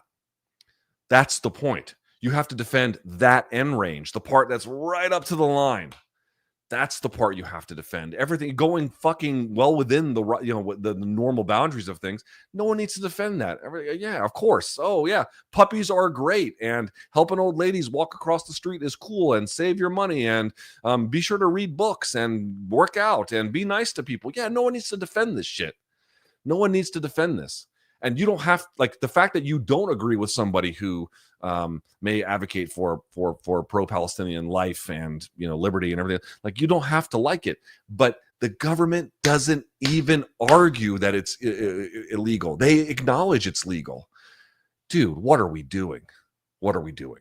we're going to deport people for absolutely legal behavior because the government of Israel doesn't like it. Okay. Dodgy says, who would be in the final four in an MMA journalist Royal Rumble, and then break down what would happen. Dude, I'm 45. The answer used to be me, and I would just knuckle all these motherfuckers into the dirt. But now I don't know. I don't know. I don't even know who goes to these shows anymore. Like, didn't some reporter challenge Kevin Holland today? Did I see that? Did I see that on Twitter? And Kevin was like, we can go to the locker room now. I don't even know. I don't even know who it would be. Eric is just gifting memberships like a mensch. Rundum Cheeks, thank you for being so open and honest about your struggles as of late. Please feel free to use this for your Sarah J. fan. That's not my type. Fan club subscription. All the best. That's fucking hilarious. I have a friend who is a Sarah J. aficionado, but it's not for me. Not for me. Hugh says, I don't want to rehash last week, but we all know you've been through some stuff. Have you thought of doing a men's mental health type chat? 1 billion%. All of us donks have issues too. We can relate. Yeah, man. Yes. That sounds topically like something that might live more on Substack. But like I said at the beginning of the show, I cannot tell you the response I got last week. Bonkers. Absolutely bonkers. Jose says, why is Jon asking for 6 months? Contract negotiations to see if Alex wins Ankh rematch or just to surpass Cain for longest individual heavyweight reign? I just think he wants to put in as many obstacles as possible to make the UFC come up off their pockets. Or not. But it's not much more complicated than that. Aqua says, considering the recent headlines around UFC going to Netflix, as well as the rapid drop in pay-per-view sales, how does this change the likelihood of a severe reduction in the amount of events? Again, the events portion is a function of creating enough media to sell to all of their different media partners, not just ESPN. And they would have to change their roster size in order to change what number of events they do, and they don't appear interested in doing that at all. So I just think that's a bit of a fool's errand. I just don't think they're going to do it. Not significantly. Not significantly. Avant says, would Netflix deal affect fighter pay and champions? Nope. Not really, no. UFC controls all of this, so no. Michael says, Luke, Jones said it himself in an interview. He wants to be paid so well for this fight, he won't care if he loses. Yeah, I know. I'm aware of that. I mean, I think there's probably some truth to that. I just think combined with that, he just doesn't want to fight this guy. AZ says, what do you think is Sky Nicholson's ceiling? I have no clue. Can she become a female great in boxing? I this is a question for BC, unfortunately. I don't know. It's a good question, but I don't know. What diet soda are we sipping today?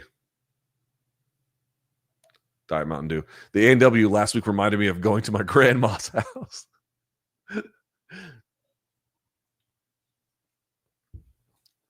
At night, I get a sweet tooth.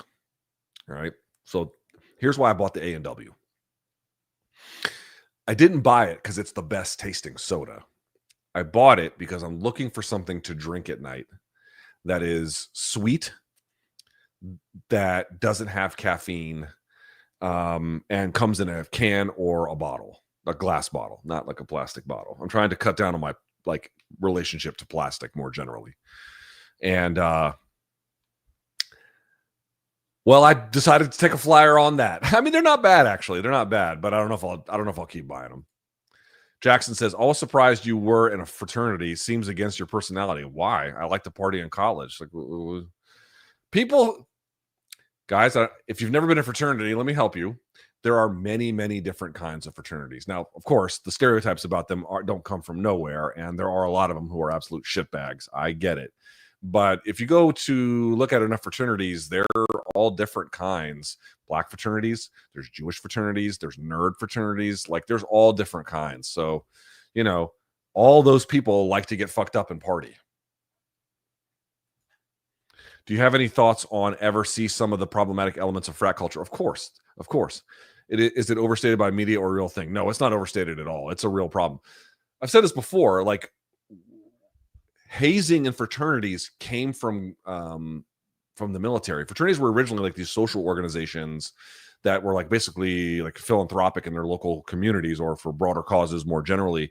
And then my understanding, what happened, again, maybe like a historian could correct this, but the way it was explained to me however many years ago was that post GI Bill, there was just a lot of guys going to college. And of course they brought with them like military hazing culture, and it kind of got, merged into academic life.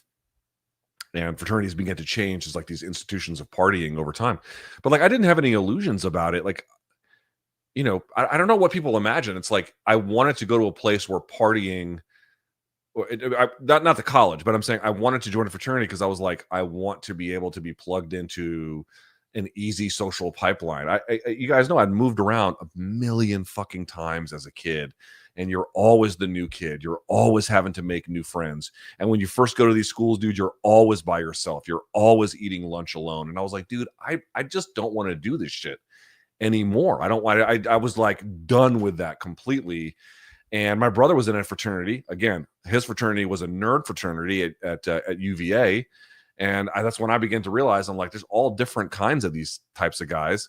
And so I didn't join one that was like the coolest one on campus. I'm sure this will come as a great surprise to you. I just went to ones that were just chill ass dudes who like to play beer pong and get fucked up. Like people being like, turning this into like some crime. I'm like, what are we doing? Like what part of this is so terrible? Now, of course, there are individuals that are always going to, bad apples spoil the bunch and whatnot. But as a general rule, like, dude, some of my friends to this day are guys that were in my fraternity. These are all, married with kids. Like, it's not to say that there aren't real problems more broadly, but you got to be careful about how you label it. Welcome, my friend, to the party. Avant says, fun fact, first pay-per-view, spelled paper, I bought was Stipe Ngannou. Been a voyager of the Caribbean seas since. Also, the product is definitely getting stale, and I'm a young fan. Only good cards are the big market. Yeah, interesting. Okay, thank you. Will says, is the Jack versus Bilal fight flying under the radar? Maybe a little bit, but it's not till next month, and there's some other stuff in the between now and then. So, yes and no. Yes and no. Lil says, at what point will we start talking about stripping Jon Jones of the belt? Only if he just categorically refuses. Tom does not have a lot of time to wait for Jones to say yes. He's got all the time in the world, actually. I can see Jon pulling out over an injury again before Tom. Yes, I think if that happens, you could strip him. But the point is, what they probably want is for Tom to take it from him, because that would transfer the star power. I mean, how is Tom Aspinall going to be a big star if he has to fight, whoever the fuck, bumblefuck whoever on, who on the roster? Like, he needs a big name. Your opinion on Bruce Buffer? I think he's good, but overrated, this person writes. His voice is weaker compared to Michael. Well, different. And Let's Get Ready to Rumble is far more iconic than It's Time. Am I wrong? Listen, Bruce is adored by the community with pretty good reason. I've always said he has compared himself. He's the shot of whiskey, whereas Michael is the glass of wine. I'm a little bit more glass of wine kind of guy personally. My favorite current announcer is Jimmy Lennon Jr. That's a little bit more my style. But, UFC fans fucking love him. He is certainly tied to the brand. The two are, he'll do this as long as he can. You know what I mean? Like the UFC just has that kind of a relationship with him. And I think in general, he's been doing a great job. It's not my personal favorite style, like the very shouty style. I don't necessarily love that. But as I mentioned, it doesn't matter what I like. The vast majority of UFC fans seem to, and that's the way it's going to stay. You recently balked at reading a fighter's biography. Have you ever been approached to write one? I've been approached to write some stuff in MMA. If you could tell any fighter past, present story, who would it be? Josh Saman comes to mind. That's a good one. Oh, excuse me. Listen, I'm sure that there are good biographies. The point is, it's like, of all the time that I have to read, it's probably not in my best interest to read that. But I'm sure there are some good ones. Josh Saman, I think, in particular, is one of these guys whose story is going to be quite compelling, and I understand that. True or false, UFC has failed to make most of the biggest fights possible happen over the last 20 years. There's a bunch they've missed. There's a bunch they've missed. They missed Fedor Brock. They missed Fedor Randy. They missed GSP Silva. They missed quite a few big ones. And there's some other ones they've missed along the way as well. I don't know like what we would consider most of the ones that were available and which ones that they didn't get. But, you know, I certainly feel like another thing that might help Jon Jones, Tom Aspinall happen is that there's a lot of pressure to get that one made. We've already talked about this, but like that would add yet another, like, you know, oh, well, the best fight the best here, and they don't do that in boxing. It's like, well, boxing is somehow finding a way to make the best fight the best. And if you've got all of them under one roster, like, you should be able to do it. Like, the question is, what's going to win out? As I said before, what's going to win out? UFC breaking the mold or sticking to it? We'll see. Since none of these uncultured swine jokes, by the way, liked my question about MF Doom, I decided to get a membership. So, Luke, what are some of the good hip hop artists you would recommend to a Gen Z? Dude, let me just say this. I appreciate this question and certainly becoming a member. I'm a 45-year-old white dad. Who gives a fuck about my opinion? About see, on like hip hop. Like, who gives a shit, bro? Like, you know, I saw Aljamain Sterling this week fighting with people over Playboy Cardi. And yeah, I listen to Playboy Cardi. I'm like, you know, you probably have to have some kind of traumatic brain injury to find that enjoyable. But every guy, you can tell he's aging. You know what I mean? I'm not saying this to like who am I to say, you know, but when you start doing that bit, because here's the thing, I did it in my 30s too. I'm like, oh, this new shit, you know, this is what I was listening to. And dude, like, nobody cares. Like, nobody fucking cares. Nobody cares about my fucking opinion on it. It's just, and honestly, it's liberating. It's liberating. I'm telling you, at first you're like, when you're in your 30s, you're like, what do you mean you don't agree with my taste in music? And then the older you get, you're like, I don't give a fuck. Like, I'm not in any way interested in influencing, not that I could, but I don't have a relationship to music where I'm like, hey, I'll recommend to friends, you got to hear this. But, you know, as like, I'm trying to, you know, teach the next generation, like, what's good. They don't care about what you think, what I think is good, what anybody else thinks is good. They're gonna have their own relationship to that music. They're gonna have their own relationship to that artist, and it may not be the one that I had to, you know, when I was coming up as a teenager. Like, Wu-Tang Clan was, you know, like a huge thing, and then later, like, you want an album recommendation to me, Cameron's Purple Haze is like just one of the best things I've ever heard. But I don't know if kids today will listen to it and think this is some bullshit. I have no fucking clue. It doesn't matter. That's not what it is to me. It can't change what it meant when it was, like, you know, relevant at the time. So what was Purple Haze, like 06 or 05? 05 maybe, 04, or even 04 maybe, something like that. Yeah, I think it's closer to 04. It can't change what it meant in that year. It will still be like the hottest thing that I thought that came out that year. But dude, as you get older, like, just nobody gives a fuck. Nobody gives. And I said, as I mentioned before, it hurts at first, and then later you're like, I just don't care. I just don't care, you know. So Cameron's Purple Haze is what I would recommend. I think that's a masterpiece. Purple Haze to me is amazing. This guy with a weird ass name says UFC Azerbaijan. What about the Armenian prisoners of the second? Okay, he's doing like a bit here, well, not a bit, but like Nagorno-Karabakh war. They've executed people. Are we meant to not care? F the UFC. Yeah, it's an interesting one. I know that. Remember, the UFC got into a bit of a hot water with the Azerbaijani embassy in when Edmund Shabazian had the Armenian flag, but it was one that had the disputed, well, essentially what represented disputed territory. You know, it's a question about how disputed it actually is, but there is some dispute, I suppose, in the sense there's conflict over it. And then they would go to Baku. I think I'm going to imagine that's where this event would be. You know, I would imagine that this will inflame tensions with the Armenian community pretty significantly on the West Coast. But the UFC does business with, like, why would they go to Baku? Like, I'm sure Baku has some charm, like many places in the world do. I'm going to guess it's because the Azerbaijani government is paying them money, and this is a key way in which they do business. Like, hey, are you a murderous dictator tyrant like they are in, you know? Have you guys seen this case of the dude that Turkey had thrown in jail? He was an Egyptian dude who tweeted about Turkey's involvement with an Egyptian football club in 2019. And then like 2 years later, after like several months, he is in Saudi Arabia. They basically discover he's there. And then over an old tweet from a couple of years ago related to Turkey's handling of the football team, they had this motherfucker thrown in jail for 19 years. 19 years. You know, and Dana White comes home and waxes poetic about freedom of speech. Like, this is why you just can't take these fucking people seriously about this shit at all. It obviously does not fucking matter to them. You know what I mean? Like, we all have associations that, you know, kind of complicate your positions because we just live in the real world. But that's like an easy one to get right. And, you know, anyway, the point I'm trying to make is, but they'll do business with them because they pay money. Same thing with the Emirates. They also crack down on political speech and repression there, and they just do business with them.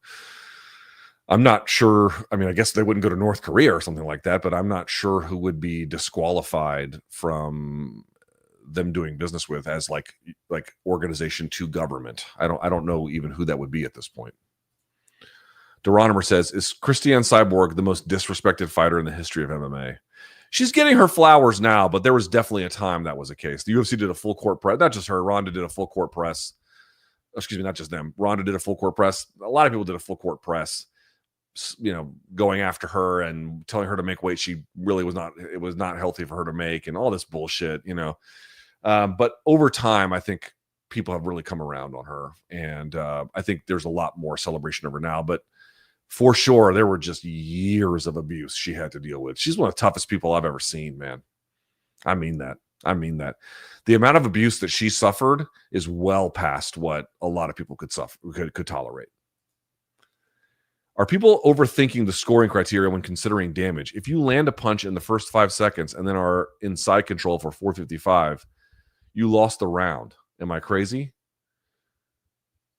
Depends what you did in side control. If you just hold me down, you don't do anything, who landed more damage? Now, if you're pinning me in side control, if you're like, you know, firing some elbows or something, all right, it's a different conversation. But if I hit you with a fucking hard right and then all you do is just like hold me down, no, you didn't damage me. It's actually, you are crazy. Yeah. Welcome to the party, Applejack. Luke, UFC announced today they're going to Azerbaijan. Would you rather sit through UFC Iowa and eat corn on the cob long ways or fly to Azerbaijan? I don't, you know, I'm looking forward to that Iowa card. You don't have to like, I mean, I get the joke, but I'm looking forward to it. Yeah, I mean, you know, we've been over this. Like, this is who they're probably paying them a lot of money. Have you tried to get an interview with Topuria? Othello got real close and it bottomed out. And this was like right before the Volkanovski fight. Like, we waited too long. We should have done it beforehand because then he became unreachable. But, you know, it's kind of funny. I checked the other day and he follows me. So in theory, I could DM him. I was surprised that he followed me. I didn't know that. He must have done it like when he was like coming up or something. But I've not leveraged that for an interview, but we did try once and it kind of just fell apart at the end. Ray says, I'm unfamiliar with BJJ as a sport. Are there any broader consequences, implications from Nicky Rod losing to Victor Hugo 2 weeks ago? No Ryan match? No.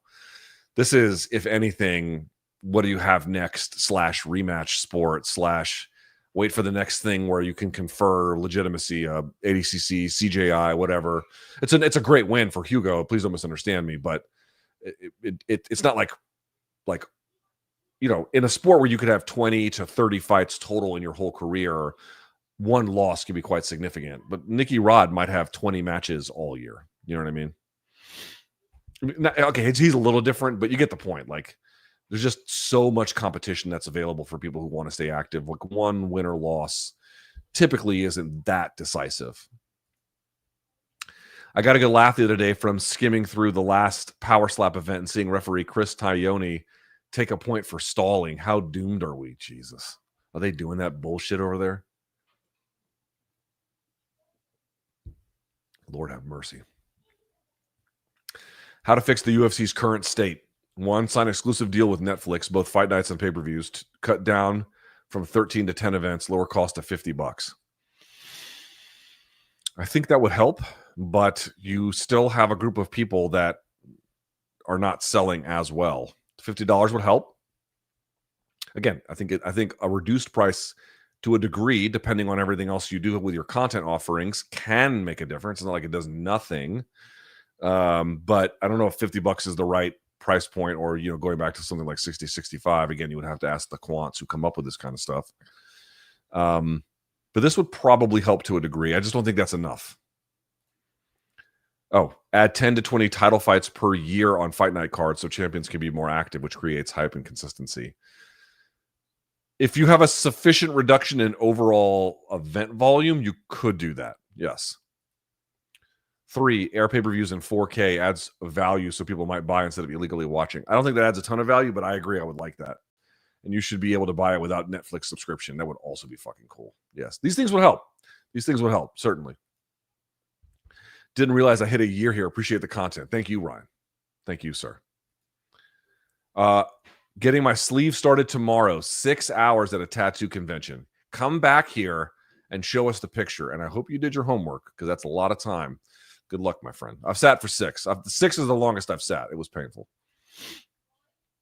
I'm all in on the Substack. Just don't name it something dumb like the Knuckle Game. No. I won't do that.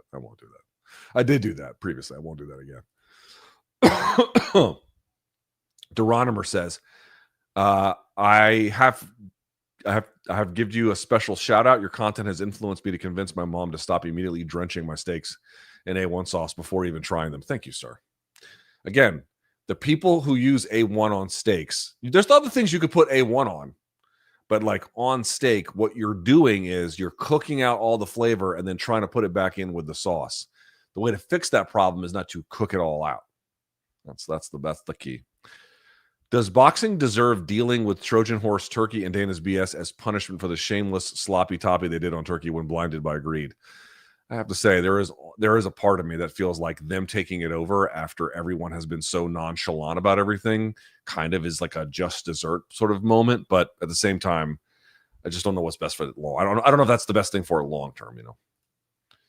Just rewatched Brock versus Randy from 2008. My question is, what the hell was a 45-year-old Randy doing in that cage at heavyweight? Terrible stoppage, too. It was late. He was getting fucking hammer-fisted. That was like the last, you know, they were trying to build Brock up. They were trying to do a fight between known names, and Randy had that at the time, and yeah, but Brock fucked him up good. It is about bringing back new hardcore fans. How can they be new if you're bringing them back? I'm not sure I understand that concept.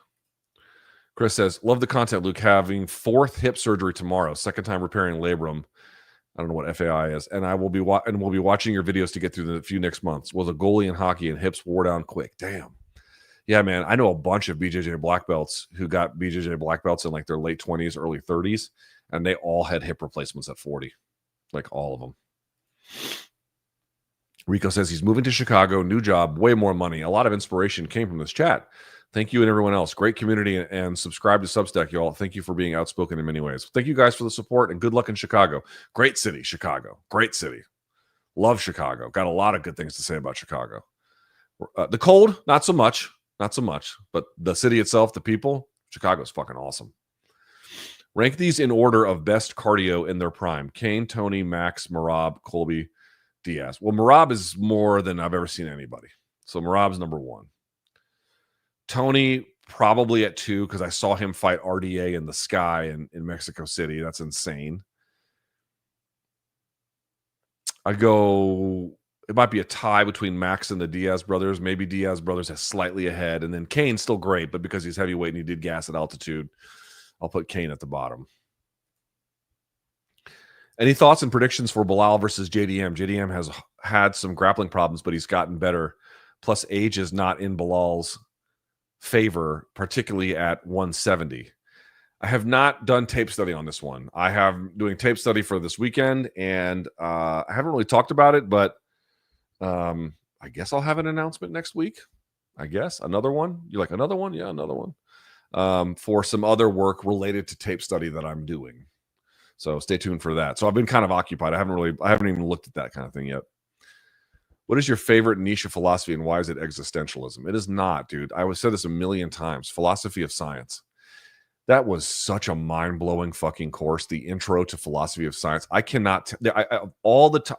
I can remember individual class lectures and where I was sitting in the classroom when it all went down. Like that was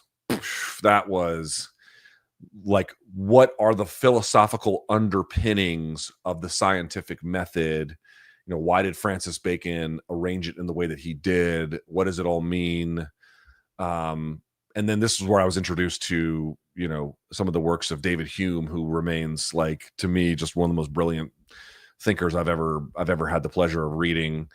Philosophy of science was fucking massive for me because they seem utterly disparate. I've told you guys this joke before. My roommate in college, my senior year, he was a fraternity brother. He's now a radiologist. He was taking pre-med classes, so he would always laugh at me, and he would pick up my textbooks and he'd be like, "Luke, are you reading the book or is the book reading you?" Like, kind of mocking these like empty questions of navel gazing that philosophy tends to get noticed for. And then you take a philosophy of science class, or you can take symbolic logic, though the two fields are somewhat related. But anyway, you can do philosophy of science classes and it's like, holy shit balls. This has vastly increased my understanding of why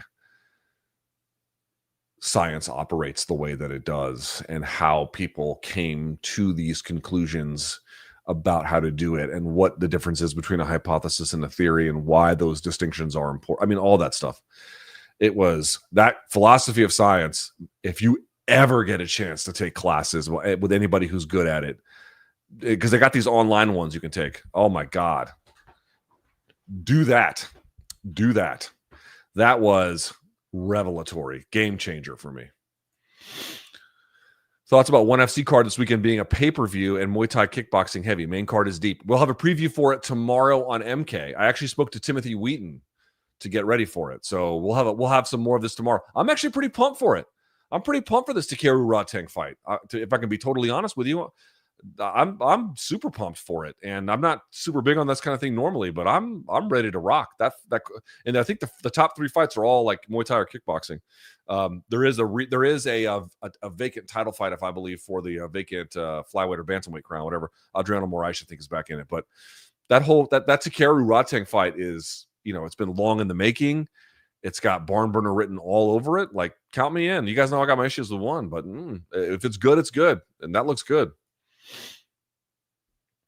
Seems pay-per-view numbers are down in boxing as well, showing the model is dying. Ticket prices have increased everywhere as well for major sports and concerts.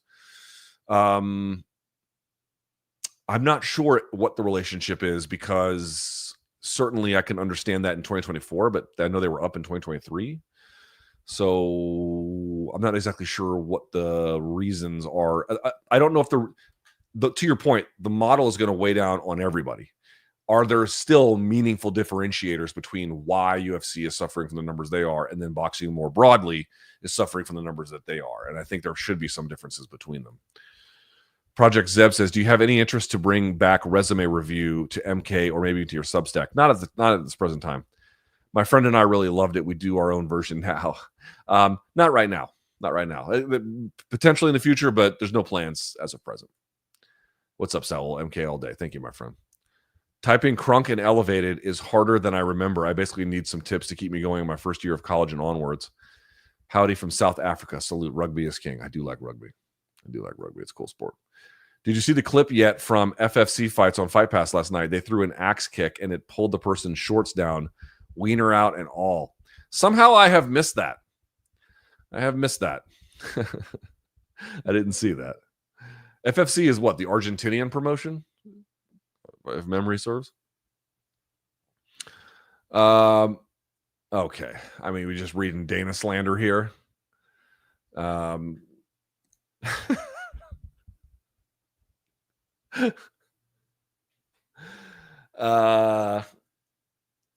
you guys know what Dana es tremendo come pinga means?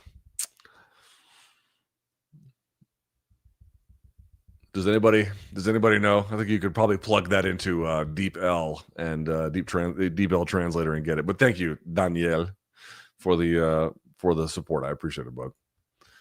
Arab says, is there a lack of American UFC stars due to pay? That's something we've been theorizing, which indirectly led to an increase of international champions. Also, I think the international scene leveled up. I mean, that's just absolutely part of the conversation. The dollar goes far in Latam and Latin America and then East Europe. For sure, that's absolutely going to be a factor. But I think, again, that Sambo kind of Caucasus area just leveled up majorly, but it's just not by itself fully explanatory. Do you think this 6-month time frame for Jones versus Aspinall is a way for Jones to wait for Poatan versus Ankalaev rematch? Potentially. Yep. Potentially. Any one of these things he's groping for, but that absolutely can play a role. A good prediction. I remember you were very confident Chris Weidman would beat Anderson Silva. Oh, yeah, I did. I did predict Chris Weidman would beat him because Chris Weidman was kind of surging at that time. And, yeah, I did predict that. So there's one. There's one. I got mocked for that one, but not afterwards, but beforehand. Oh, what the fuck? You don't know nothing, and then. Are you sure you want to name your Substack? At one time you thought, okay. Yeah, I do, but nothing like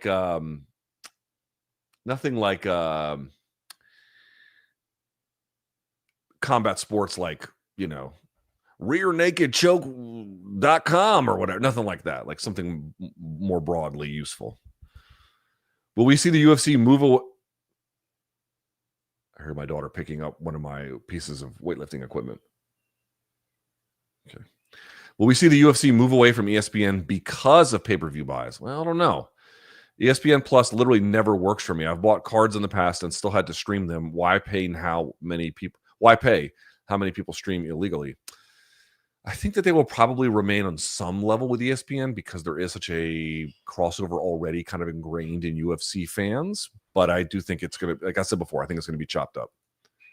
If Jon needs 6 months, just vacate the belt and then come back and fight Tom when he is ready rather than hold the belt hostage. Yeah, but the problem with that is they want Tom to take it off of Jon, not for Jon to hand it back and then Tom to just hoist it. No, hoist it after taking it from him. That is how star power gets pushed to the new generation, and they know that. Used to be on the fence about kids, but given the world, I'm choosing no. Sad because my 31-year-old girlfriend wants kids. Buddy, I completely understand it. You may come to regret it, but I don't think that's crazy. How optimistic, are you with the U.S. national team for this year's World Cup? Not at all. Good coach hire with Pochettino, or however you pronounce his name. Didn't he used to fucking coach what the fuck? Spurs? PSG, a bunch of teams. Hope they make the quarterfinals. I'm going to cheer for them. I mean, I'm not I'm not Osama bin Laden or some shit, but what's my faith in them is pretty nil. Is it possible for a wealthy fighter such as Conor McGregor to buy out of their contract with UFC?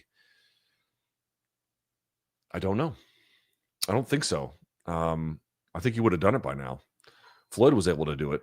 Or there might be some kind of stipulation, but it might be so insanely expensive that it's cost prohibitive. But I don't believe so. I'll double check, but I don't think so. Do y'all see Jake Paul and Anthony Joshua talking trash to each other today? I missed it. Doubt Jake really wants that fight. I had to mail something to somebody, and I thought they had sent me a FedEx, printed out and then use that as to ship it. And then I get to FedEx. I bike there. I was like, oh, I'll get a little exercise. I bike there. And then I get there and they look at it and they go, yeah, this is for UPS. And I was like, okay, well, I'm the world's stupidest man. And then the nearest UPS was another mile from where I was. And I was like, fuck me. So then I had to go there and do that. Anyway, then I had to go all the way, the long ass way back home. So I burned 2 hours doing this, and I didn't get a chance to see this stuff. LT, longtime fan, contributor, and wrecked a separation. Oh, very cool. Thank you, my friend. Never post abusively, yet all my recent free posts are fully absent despite 10 plus likes. Can you ask Othello if I'm shadow banned? You should not be. You should not be. But Othello, take a screenshot, please, and let me know so we can look into this for next week. Sorry if there's been any issue. I'll take a look. Oh, here we go. Yeah, there we go. See? Okay. If Leon loses this fight and leaves the sport without any other signature wins, what does his legacy look like? Can you think of any similar? Yeah, there's been people who lost the belt and then not gotten it back, and then it's just kind of that. Here's the thing. He's always going to have an all-time UFC moment with that head kick in the 5th round and the call and everything, and like his coach pumping him up in between rounds. He's always going to have that. But he'll just be another welterweight champion. He'll be like a Murillo Bustamante or something. You know what I mean? Thank you, Alex. Zion says, ignoring Air Bryce's allegiances. That's funny. How do you see Jean matching up against him, and what do you take from the Jourdain fight in terms of takedown defense? I don't know. The thing is, a creative guy like Silva allows certain things to happen that are considered suboptimal, but because he's got so much experience using his creativity that way, that he kind of can break the rules. You know, where what did he limp leg out, and then he hit him with something right after, and it sent Jourdain flying, or I should say crashing to the mat. You know, Bryce is going to have a different kind of setup, and he's going to go right to the back. I mean, that's a guy who goes, we talked about the difference between wrestling and grappling. You know, he's going to go right to control positions. He's going to go right to the back. He's going to go right to, you know, a leg lace or something like that. And I don't think the Jourdain fight gave us a great answer about how he would, like, there just wasn't enough there for me to make a clear answer. So that's why this fight is, on a fight terms, somewhat intriguing, right? Because these are unanswered questions, or somewhat unanswered questions anyway. What significance does the term UFC Hall of Famer mean to you, given that there's both the Hall of Fame on their own merit, and some of those could be in for a great fight they lost handily? I mean, I think the UFC Hall of Fame is two things. One, it is many of the world's best fighters ever, and also fighters who may have done well, but were, for whatever reason, favored by the promotion. And that doesn't necessarily mean they don't deserve some kind of accolade, or even that the UFC is wrong, but they're not voted on by an external panel. It is decided all internally, and the UFC is going to have a set of preferences that may not cohere with what the broader public wants out of their Hall of Fame. And so you're going to get a bit of a contrast. But, like, you know, the day Max Holloway retires, we all know he's going into it. So it is a place that honors people like that. It's both of those things. I tried to watch some WWE after years of not watching. What they can do is very physically impressive, but the content is so cringe. I couldn't last more than 5 minutes. Your thoughts on pro wrestling? I used to bash pro wrestling at every turn. And listen, if I given the opportunity, I'd probably do it again. But there's some things I like to shit on. I shit on Kiss when I did Submission Radio. Ooh, it pissed off some people, which was hilarious.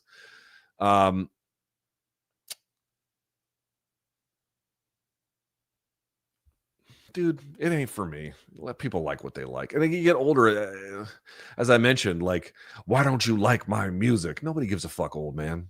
You know, nobody gives a fuck. Nobody gives a fuck, old man. You just kind of have to figure out, like, you like what you like and you don't what you don't. And, you know, I couldn't say very insulting things about pro wrestling, but dude, what is MMA now? You know, this racist beat up this anti-Semite for this capitalist at a very reduced cost. Like, who the fuck is anyone from MMA to talk shit about anybody else at this point? Like, we can't talk shit about anybody. Nobody. So, you know, like, do I like pro wrestling? No, I think it's fucking ridiculous. But once again, old man yells at cloud, right? No. Thanks for speaking up, Yazzie. I guess, man. We'll see. They might, I guess they're going to fucking, what are they going to do when I go through customs? I can't wait to find out that. That's going to be fun. Fernando says, does left party of Israel support Gaza sovereignty? Dude, the left in Israel has basically collapsed. It's essentially a non-factor. But yes, there are plenty that have been supportive of a two-state solution from the left there. But at this point, they have basically collapsed. Would you go back on Rogan's, or do you think he's too far gone? I would never be above a conversation. But, okay, as someone who personally knows him, do you think he's attacked unfairly in the mainstream media? There's absolutely been times he's been unfairly attacked in the media, but there's a lot of times he's been very fairly criticized too, and he didn't seem to like that either. And, you know, more recently having on just essentially Hitler apologists. I mean, that's not quite right, but that's pretty fucking close. It's like, I've said this before, dude. Like, you have to imagine you are the curator of a museum. And what you want is to have the most interesting, most relevant, and important pieces of exhibits or whatever to help the public. You have to say no to certain things. You have to value certain things more than others. And I feel like his curation mechanism has gotten fucked up. Speaking to scholars, again, dude, he's had Abby Martin on, who has been a vocal proponent of Palestinian causes. Like, it's not like he can't get this right. He gets it right in those particular cases. He's been quite good about stuff like that, actually. But I feel like having Elon on as many times as he has, having on Mark Zuckerberg to be like, what's the Consumer Financial Protection Bureau? He has helped. Dude, let me just say this. If you knew Joe Rogan, I didn't know him as a person then, but if you knew Joe Rogan as a entity in the like late 2000s or so, after Fear Factor or whatever, when he was sparring with like Lou DiBella or whatever, even past that, one thing that I think you had to say about him, people were like, oh, he's conspiratorial. And yeah, he questioned the moon landing and stuff. That's true. But I actually think it's a little bit different. I always considered him, and remember, he was friends with Doug Stanhope, who was like a real libertarian in certain ways. Joe was very skeptical of power, very skeptical of government power, government abuses, government overreach, and not necessarily with some kind of like identifiable partisan valence. He was just generally skeptical of government power, or other forms of big power in society. And I just feel like that has completely evaporated. And I think to his detriment and to his show's detriment. So it's not like there aren't still valuable conversations that are happening on this program. There clearly are. But the kinds of things that 20, 25 years ago, he would have been way more skeptical about, I feel like he is not. And in fact, I feel like he's been way too...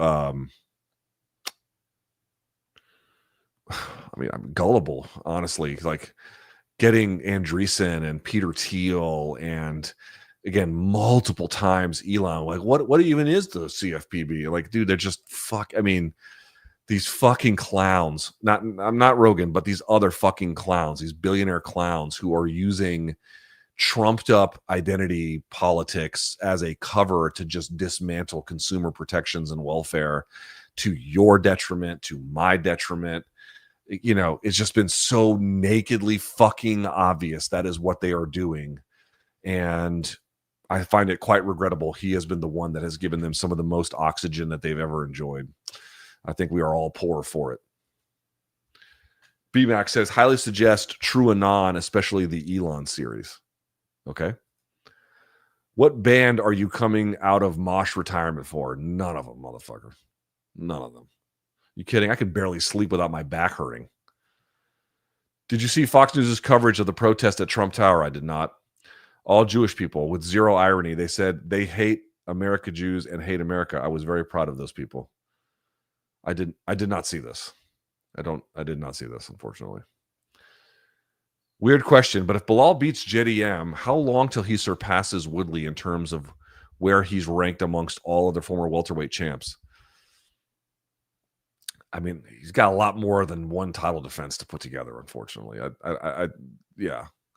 Tyron is like what? So if St. Pierre is the best one ever, Usman's behind it. I'd put Woodley at third, maybe Miletich at four. No. Sorry. Hughes maybe at three, then Woodley, then Miletich. We're still a ways away here. Last week you mentioned you can do 225 for high teen reps on bench. Are those bro reps or Dr. Mike reps? I haven't done this in a while, so I don't know what I could do, but maybe like I don't know, when was this? 2022. So I was 42, and I could do, I think I was like 12 or 15. I'm kind of like trying to go off memory here, but 10 is not hard. 10 is not hard. I can just say that. 10 is definitely not hard. After that, it's a little bit of an issue. Question for Luke. You might as well go all in and do frosty mug root beer float. I do love a root beer float. Don't think I don't. Noah says, how do you think Islam would do against a prime Usman? Again, we went over this last week. I think the size difference would make a difference.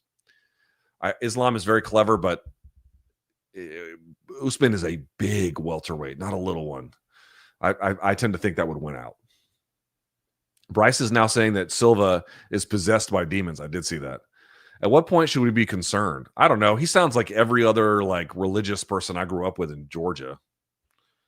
You know, he doesn't sound that different. I mean, you know, a little bit more evangelically like kind of pilled, but not that different. Dude talks like a mass shooter. I don't know. Dude, I know a lot of religious people in Georgia who sounded just like that. That's not that crazy. I mean, I'm not saying it's not crazy, but it's not aberrant. Second MMA fight got canceled, and I don't know when I'll be able to fight again. Any thoughts on how to deal with the uncertainty? I'm 22. This is MMA at that level. You just have to be patient and keep going. Fights getting canceled at this juncture of your career will be the fucking norm. It only gets more consistent as the opponent gets better because they obviously get more professional. It sucks. I am sorry, but it is just common. It is common. You have to understand that. We've been over this one, but thank you again for the donation. Luke, what was the first fight that you have a lucid memory of watching? For me, it was Hagler-Leonard, Super Fight 87. Lucky to come from a boxing family. I don't know. I remember one of the first MMA fights I remember vividly was Royce Gracie versus Chemo because he won that one, but he had to pull Chemo's hair the whole time to beat him. Boxing, I'm not sure. Mike Tyson, maybe Buster Douglas or no. The rematch with Razor Ruddock. I remember that. Has the staleness in UFC led to more stale MK? I mean, it's hard to do an MK coming off of a fight night where Vittori is your main event. I mean, I can't blame them. You have to still do an entertaining MK, but it certainly creates for some challenges. So could be. Absolutely could be. Thoughts on taking an amateur kickboxing MMA fight when you don't intend on going pro? I think that's okay. Also, tips for a first fight. Thank you. You're the GOAT. First of all, I absolutely think you can do it. I know plenty of people who have taken a couple of amateur fights who, you know, they went on to do other things and they had no intention of being pro. No problem at all. What was the second part? Any tips for a first fight? Yeah, try to work with a place that is a reputable promoter. Try to compete in the state if you can, that they do active, health screenings like blood tests and whatnot, like so you can get all this stuff screened. And definitely go with one that's got a better set of amateur rules, not one that uses pro rules for amateur fighters. And after that, I leave it up to your coach and cornerman. Moreno wins title fight in September. Boxing UFC week. What the fuck does that mean? Oh, you mean like Mexican Independence Day week? That'd be kind of huge if they can do that. Sure. I had a question in the free portion regarding Mikey Musumeci. If you command F or control F, then type Albert Espinoza. It should come up. Let's see. Here we go. No, I don't see it. Just the one you asked about the perks, but that not the other one. I don't see it. It's literally not coming up. Oops, hold on. Do you feel you and BC underestimate Leon Edwards? Could be. What chances do you give him for regaining the belt a second time? The problem was listen, he's obviously very skilled, but the way he handled the last loss left such a fucking bad taste in my mouth. I was like, ugh. Like you can't let that overly influence you, but at the same time, that was such a bad way to handle it that, maybe I am underestimating him. Could very well be. By the way, I'm not even sure. Like, have I made a formal prediction? I mean, Leon might be the favorite, as a matter of fact. What are the odds? Actually, let's look that up. Now you got me curious. What are the odds for this fight? The odds are they've got Brady on DraftKings -166. They got Leon as a dog. I bet a lot of people are taking that. it's a close fight. It's just it's just hard to get over that. And the excuses have changed. Oh, I was injured. Oh, it was the timing. Oh, I took Bilal lightly. It's like these are bullshit excuses. Like I don't. You're the fucking welterweight champion of the world. Like none of that should matter. And I get that sometimes injuries can, but like you signed up, you went through the fight camp. It is what it is. Okay, we've been in that one already. Thank you, Casanova. Thoughts on Elon bringing the astronauts home? He didn't do shit. I mean, okay, some of his rockets were helpful in that, but like, can we please fucking pump the brakes on sucking this guy's dick? I mean, if Elon has shown me anything in the last year, it is that my skepticism of him wasn't nearly strong enough. Elon Musk is an inveterate fucking liar. He is an inveterate liar. He can't talk without lying. He doesn't know what he's doing. He keeps finding out how government works and is like, this is like some revelatory thing that nobody knew, when anybody who knew anything about government knows that's exactly how it works. And he seems to find like, oh, I had no idea it went this way. And he couldn't even do basic computational math the other day, talking about you need 60 votes to impeach this judge. No, motherfucker, you need 2/3. 60 is not 2/3 of 100. This is a very minor example, but to be clear, some of the stuff that SpaceX does is obviously quite important and quite valuable, and for that I am grateful. But if you aren't skeptical of Elon Musk, you're just not paying attention. You're just not paying attention. He is. It wouldn't be right to call him a fraud. I don't think that's quite right, but he is a bullshitter. He is absolutely a bullshitter. He doesn't know what the fuck he's talking about in numerous domains in which he has this unelected powers to do untold amounts of damage. He's going to fuck up the federal government, and he's not just going to fuck it up for me. He's going to fuck it up for you too. And you need to be way more skeptical of this bozo than you are. He is. He's bad news. He's bad news. Dakota Disheva is being held captive by PFL. That's a strong way to put it, and I will not stand for it. Tell Dana. Per Ariel, UFC signing Kyoji. Fight to make. Assuming it's at flyweight, dude, you can make a title fight after this. I mean, obviously Pantoja's got business to attend to or whatever, but why wait? What the fuck's the point? BKFC hockey fight announcements. How is that shit legal? Like the ice fights, like how is that shit legal? I don't even, whatever. People will watch anything. You mentioned you had drank a lot. How bad did it get, if you don't mind me asking? Dude, there was a time when I was doing like a liter a day. A liter a day. Bad, real fucking bad. Finding myself missing the gym and drinking too much. Dude, it's a path to nowhere, bro. I have tried. I have looked. I looked at the bottom of every bottle. Is there joy down here? Is there healing down here? Am I going to get right in my life at the bottom of this? It just you'll drink and it's not there. It's not there. It's just not there. And it's hard to understand what that means if you're in the midst of it, but please remember this. I'm not even judging you for it, because who the fuck, what could I say? I drank for long periods of my life in the worst ways possible in certain cases.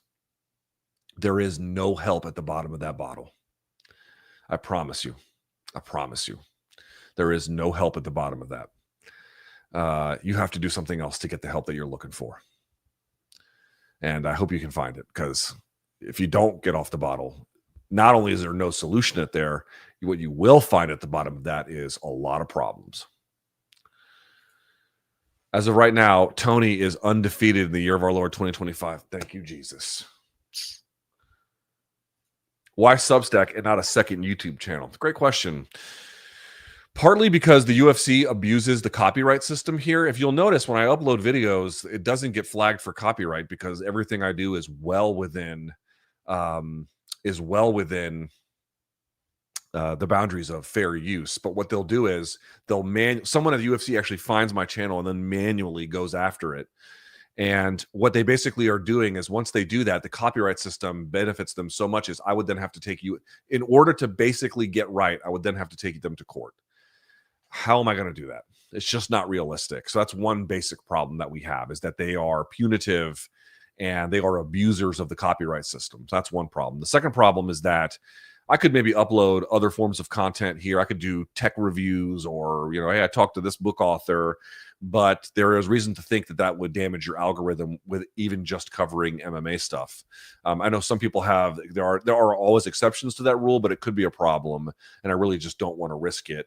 The other problem is if you want to win on tech platforms, which is how you win for the majority of ways, you have to win, as I mentioned, on that platform, but that means you have to play by the platform's algorithm. It's like, dude, why do you think everyone's thumbnails look the same? Why do you think their titles look the same? Why do you think that like all their anger is always rewarded? The algorithm sorts it in such a way that it produces those things. And like I have used that to I feel very comfortable with, like, I've used it to great effect, and like I'm very grateful for it. It still is quite valuable to me.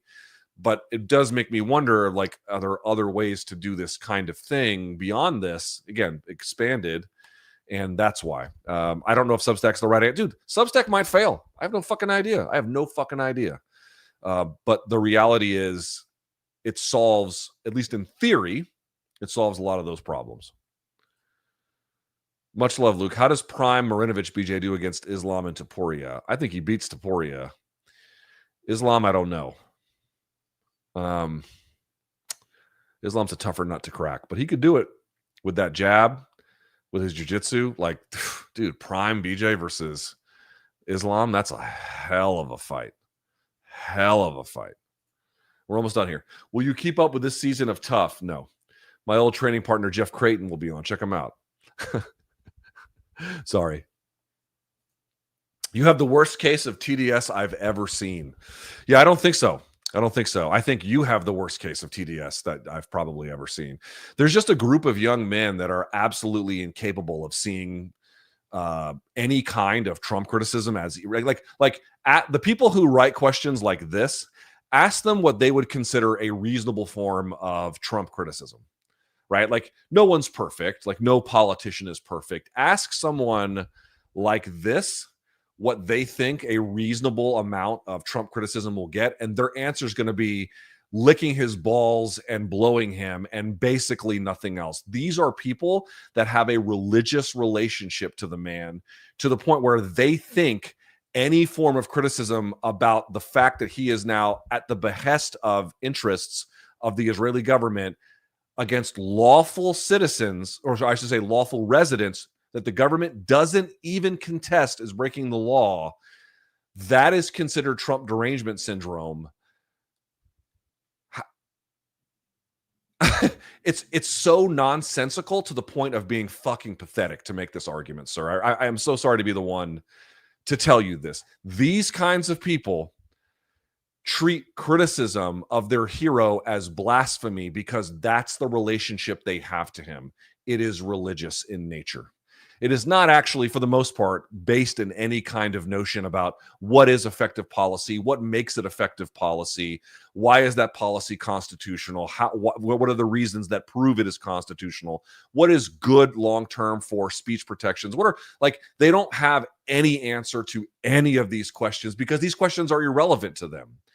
What they have is such a positive view of a guy that they are absolutely blind to the very idea that, frankly, anything could really be critical about what he's doing, when in fact there are a lot that, like, even Trump relative to the first time he was in office, the way in which he's instituting these tariffs, it's not even in conjunction with that. He did tariffs the first time. None of them were like this. It wasn't like this at all. Again, we're taking people who are here lawfully, who entered the country lawfully, who have been engaging in lawful behavior, protesting, which is frankly part and parcel of the American project, against a genocide overseas, and we're disappearing them.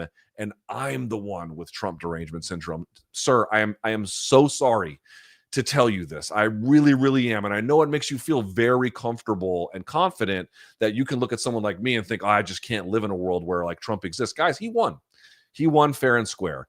But what he fundamentally believes is not that there are co-equal branches of government. And within these co-equal branches of government, they have both individual and shared responsibilities. But within those individual and shared responsibilities, that these are, for the matter, constrained roles that have defined things that they can and cannot do. He does not care about, frankly, any of this shit. And you have to be deranged to not be able to see that kind of a thing. Or you can see it and you could say, well, I just like that he just doesn't care about this stuff. I mean, that's the other thing you can do as well. That is an option you have. But it is quite nakedly obvious. You might say, well, what about the previous presidents? They had problems too. Not maybe as it relates to this particular consideration, not as much, but they have been flagrantly violating the law in any number of ways, including but not limited to the institutions of tariffs, to the declarations of informal but not declared war. These are problems too. I'm happy to admit it. Guys, how many times have I gotten on this? Count the number of times on this channel I've gotten on here and told you nice things about Barack Obama or great things about Joe Biden. I don't think I've ever said a single nice thing about either of them here, or Kamala Harris. And I'm the one who can't see the truth about how great this guy is. Sir, I am so sorry to tell you this. Your relationship to him is preventing you from ever having any understanding of the good or bad that exists. Unless, of course, the notion is there can't be bad because any version of bad is blaspheming. And if that's where we are, well, then there's really no conversation to be had. Avant says, what high-level boxing skills are a sure recipe for doing well in high-level MMA? Hand speed, foot speed, angle cutting. They're feinting. If you could make a heavyweight, what would his skill set look like? Well, I mean, big power is a big portion of that. High-level boxing skills. Dude, it's many of the same things. Like, it's many of the same things. Balance, foot position, using pivots, feints, lateral movement, like footwork, getting you into position, keeping you balanced, pulling you out of position. These are fundamental core concepts. But like it's not like when you say high level, it's the precision of the fundamentals. I mean, there are some cool things. Hagler was real good about switching stances. I think that probably would have translated well to high level MMA. You know, that's something he could do, but it's really not about that. It's about the precision of timing.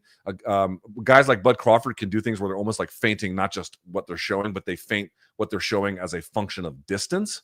So like that's real intricate stuff, but really it's not even about that. It's just about core mastery of the fundamentals. What the fuck is the Substack? Good question. Hugh says, born in the 90s, pro wrestling got me into UFC. That's also the truth. It's a pipeline that leads people into a new place. And a lot of people who are MMA fans got their start in pro wrestling. That's 100% common thing.